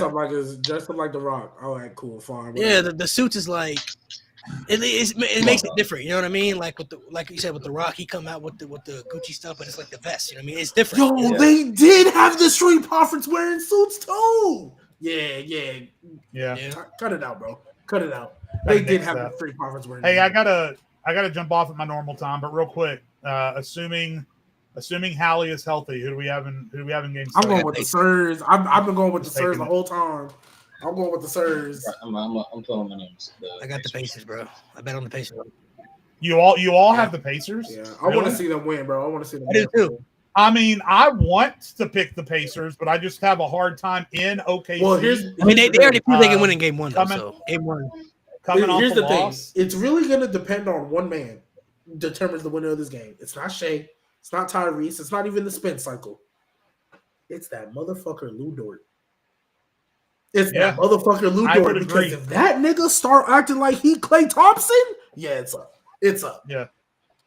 I think Dort and Pascal Siakam are gonna determine who wins the. If Siakam is throwing elbows, grabbing rebounds, and dominating on the defensive end, that's gonna give the Pacers a much better chance. But if Lou Dort just starts shooting the lights out, because literally, bro, like Lou Dort, he'll go on streaks where like you're not a shooter like that, but freaking 5 threes in a row, you'll go on a 15-0 run by yourself. Shut up. You're not like that. Like, what are you doing? Divorce court, child support, Lou Dort. Before we head off here, because I guess we all can go ahead and sign off here in a minute anyway. We already talked about dabbling things that we talked about. Who's everybody? I think we got a super chat. Yeah, I got it saved. I'm gonna get to that in a second too, because I saved that one. I forgot you could save. You can save comment and stuff, so I've been saving that. But I got the super chat here. Actually, I'll go ahead and read the super chat real quick before I ask the question. Appreciate the super chat donation. Appreciate it. I think I figured out why people call Rhea and Becky Hogan, because they win a lot. That is actual factual information. Anytime you see a lot of a superstar, people always love the chase, but once you finally accomplish the goal of becoming an established star, then they don't want you in that spot anymore. It's a weird balance in professional wrestling. It's always been a thing. I don't know why.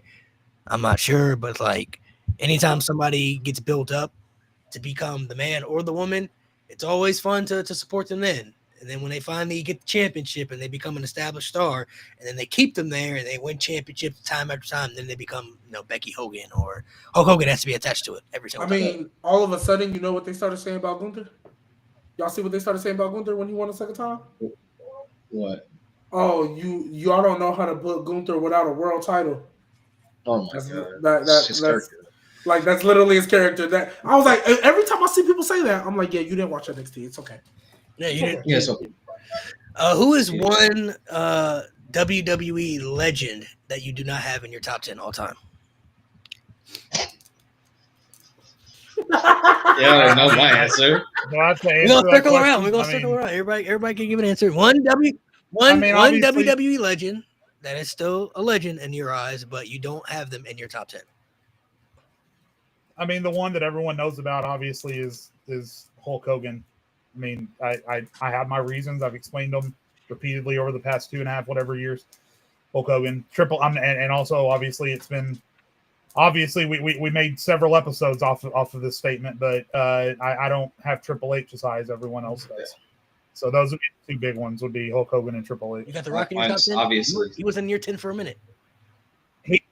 So when I made my top, and remember when I did my top 30, it wasn't just WWE; it was everybody. And I think I had The Rock at like 12 or 13. So if you throw out other accomplishments, The Rock might be in my top 10. Okay. Yeah. WWE. I already said Triple H. Oh yeah, you got Triple H in your top 10 too. Yeah. G, who's yours besides Bret Hart? Oh, besides Bret Hart? Oh, okay. Let me think.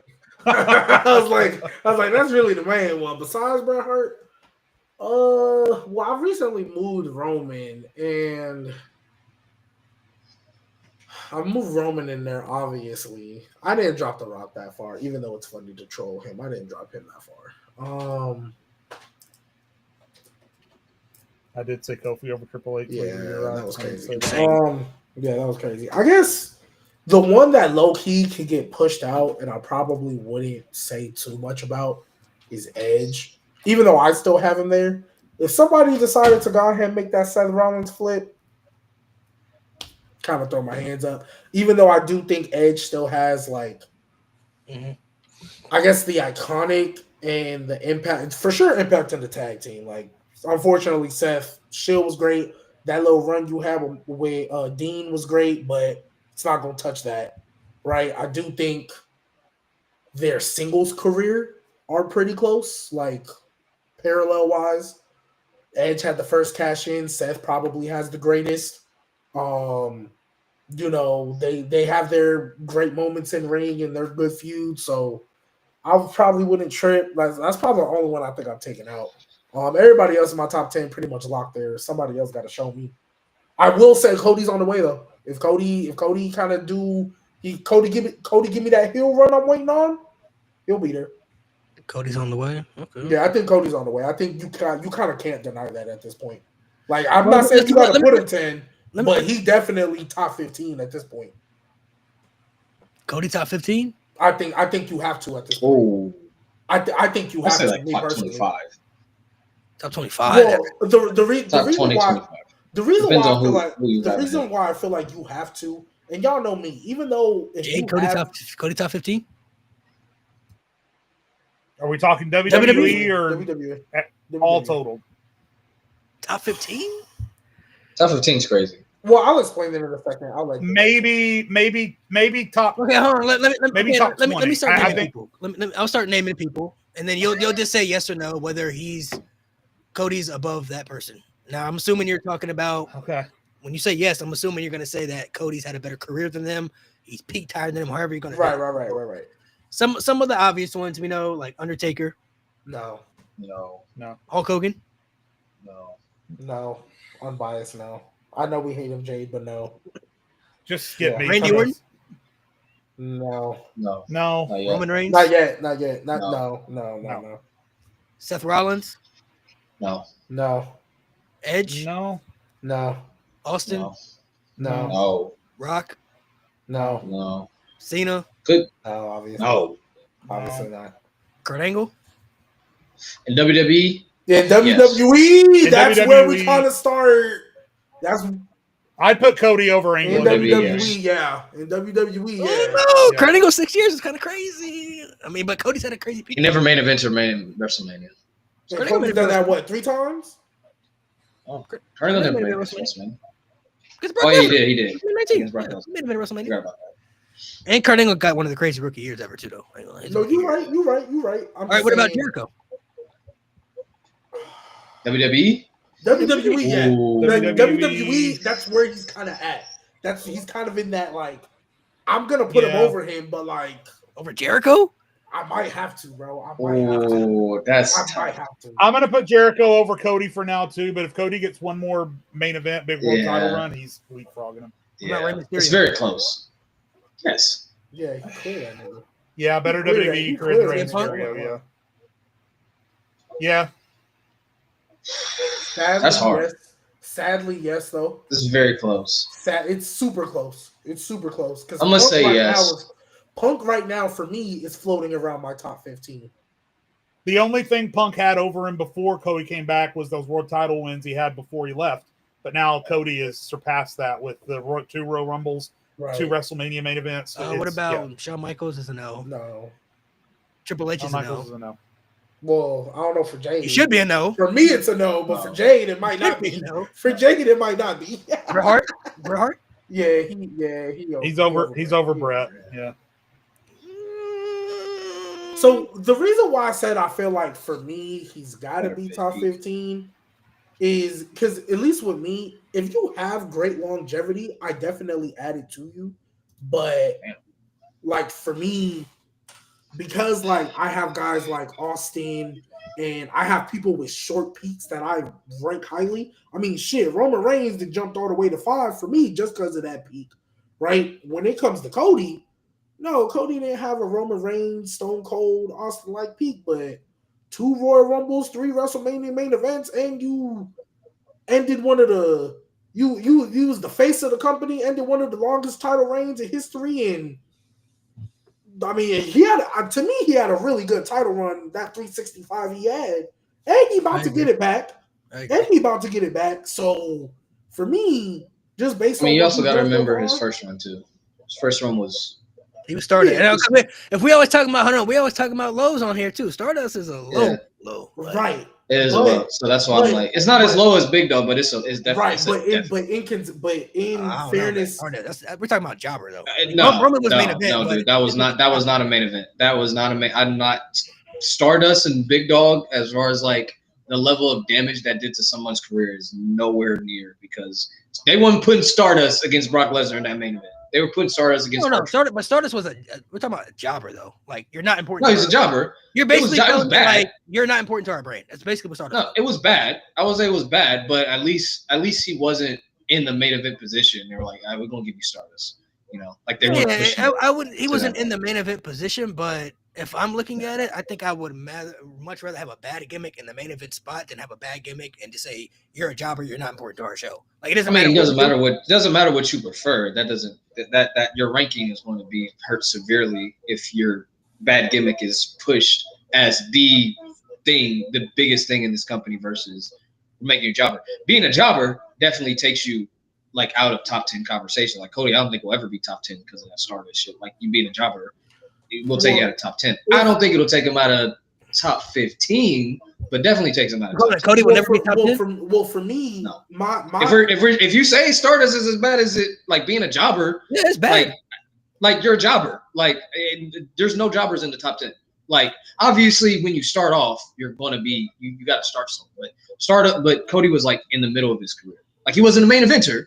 He was still young, but he had in the middle of your career, you were Stardust came after dashing Cody Rhodes. Stardust came after so that keeps him out of top 10. Legacy, but for me though, if I'm gonna stay consistent with how I've ranked, I don't know. If I'm gonna stay consistent with how I've ranked, I mean, just like what you said with the big dog, and I didn't put Roman to 5 really, to 5. I'm not even waiting. He had 5 for me, right? So when it comes to Cody, this peak that you had, where I think you can pretty much say he's the face of the company now, right? Because Roman pretty much not here no more. It was kind of neck and neck, like who really still the face, but that nigga not here. It's Cody. It's Cody's company now, and he pretty much playing that flag. 3-time WrestleMania main eventer, 3 straight actually. 2-time Royal Rumble winner, right? I think the stories he was telling before he actually won the title, I think were all compelling. Even the little tag team run. Granted, that don't really mean shit to me as far as the reign, but it added fuel to the story. The Brock one was whatever. That was kind of whatever, right? That was kind of like just a waste, honestly. Like, but he got the torch pass, so I guess, right? And then the stories he was telling with the title. One thing that I think is super crucial, he wasn't acting like a bitch. Every single ring he got into, it was kind of like, oh, I hope you know I'm that nigga now. Like, I don't know if y'all know this, but everybody who y'all couldn't beat, I pinned for this title. I'm that nigga now. Right? And I think all I'm really waiting on for real, because I'm very much known to be early to the party based on where I project. All I'm waiting on is this hill run. Once we get Homelander, there's not really much you're going to tell me that's going to keep him at the top 15. I'm not going to hold you. Yeah, I think for me, the way I'm always ranking stuff is when you have bads, your bads, like Stardust is a bad, but is Cody going to be able to make a really good that outweighs the bad for me to put him in the top 10? That's how I'm looking at it. It's the same with Roman. That's why I got Roman ranked higher and a little bit higher for me, because the big dog stuff was bad. The dog stuff was bad. But his peak to me has just eclipsed anything that was bad for him at that point. The storylines, the moments, the matches he provided, the peak was so crazy. Like, he did a whole 360 of his career that nobody could ever predict it from Roman Reigns. You know what I mean? So for Cody, I'm looking at, does that good outweigh that bad that you had at WWE one point? So it's kind of a mix for me right now, because his good is still ongoing and we haven't got much of it yet. Like Nate, like he said, the heel turn could be something special we don't know about yet. We haven't seen that side of Cody, so we don't know what that can look like. But to say not top 10, I don't know. That's going to be tough. It's going to be hard for him to get in there because of the people that you already have in there. And they've done so much established things for them to be secure, like for Edge and for Roman, for, all these other people that we named. Like, I don't really like for Cody. I don't even know. I don't even know if I can put Cody over Seth. It's going to be hard for him to get over Seth. Because when you get in the top 10, you're going to have to start nitpicking. And you're going to have to start looking at people's bad. And you're going to look at Seth Rollins' bad, which was, 2019?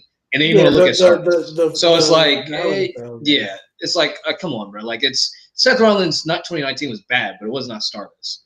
So, like, like when we look at Undertaker, like, his bad is like WrestleMania matches with Giant Gonzalez, like that, like him being put with bad giants, and then you look at that compared to Big Dog, you're like, it's not that bad compared to Big Dog. Like, he still was the Undertaker. Like, people still took him serious. He wasn't having dog food poured on. Like, there's literally no one in the top 10 that has had that low. Like, nobody in the top 10 had dog food poured on. It's kind of like when I look at, like, and I'm just gonna use 2 quarterbacks that I know this conversation's been about. It's kind of like Joe Burrow, Josh Allen to me.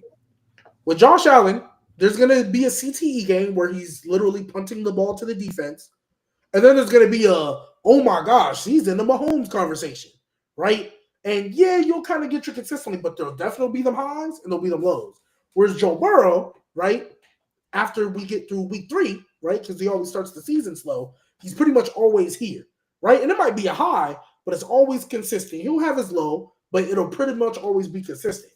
His highs maybe never reach Josh Allen's highs, but he never reaches Josh Allen lows.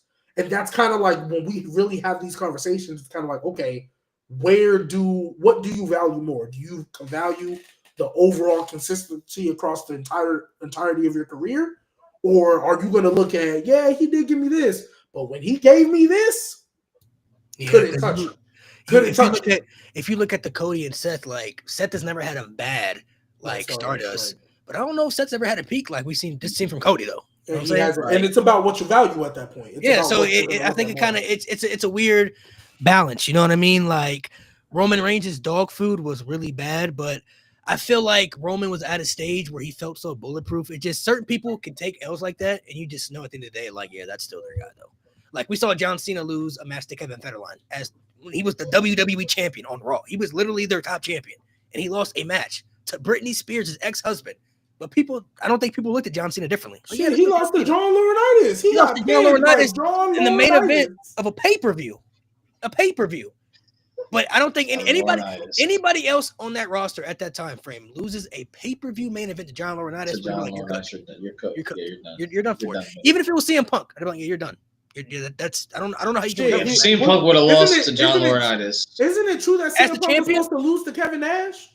Wasn't he supposed to lose to Kevin Nash? Wait. Imagine we live in a universe where John Laurinaitis beat CM Punk for the WWE Championship. He'd have been fried. I mean, John Laurinaitis does have a 5-star match, so I mean, it's not too far-fetched. He'd have been fried. But anybody else in that position, because it was John Cena, would have been crazy. Nobody looked at John Cena was like affected by that. You know what I mean? What if he with the title? What if he would have pulled Shane McMahon and said, "I'm the best in the world now"? Well, hold on. Gee, I ain't gonna lie, bro. I ain't gonna lie.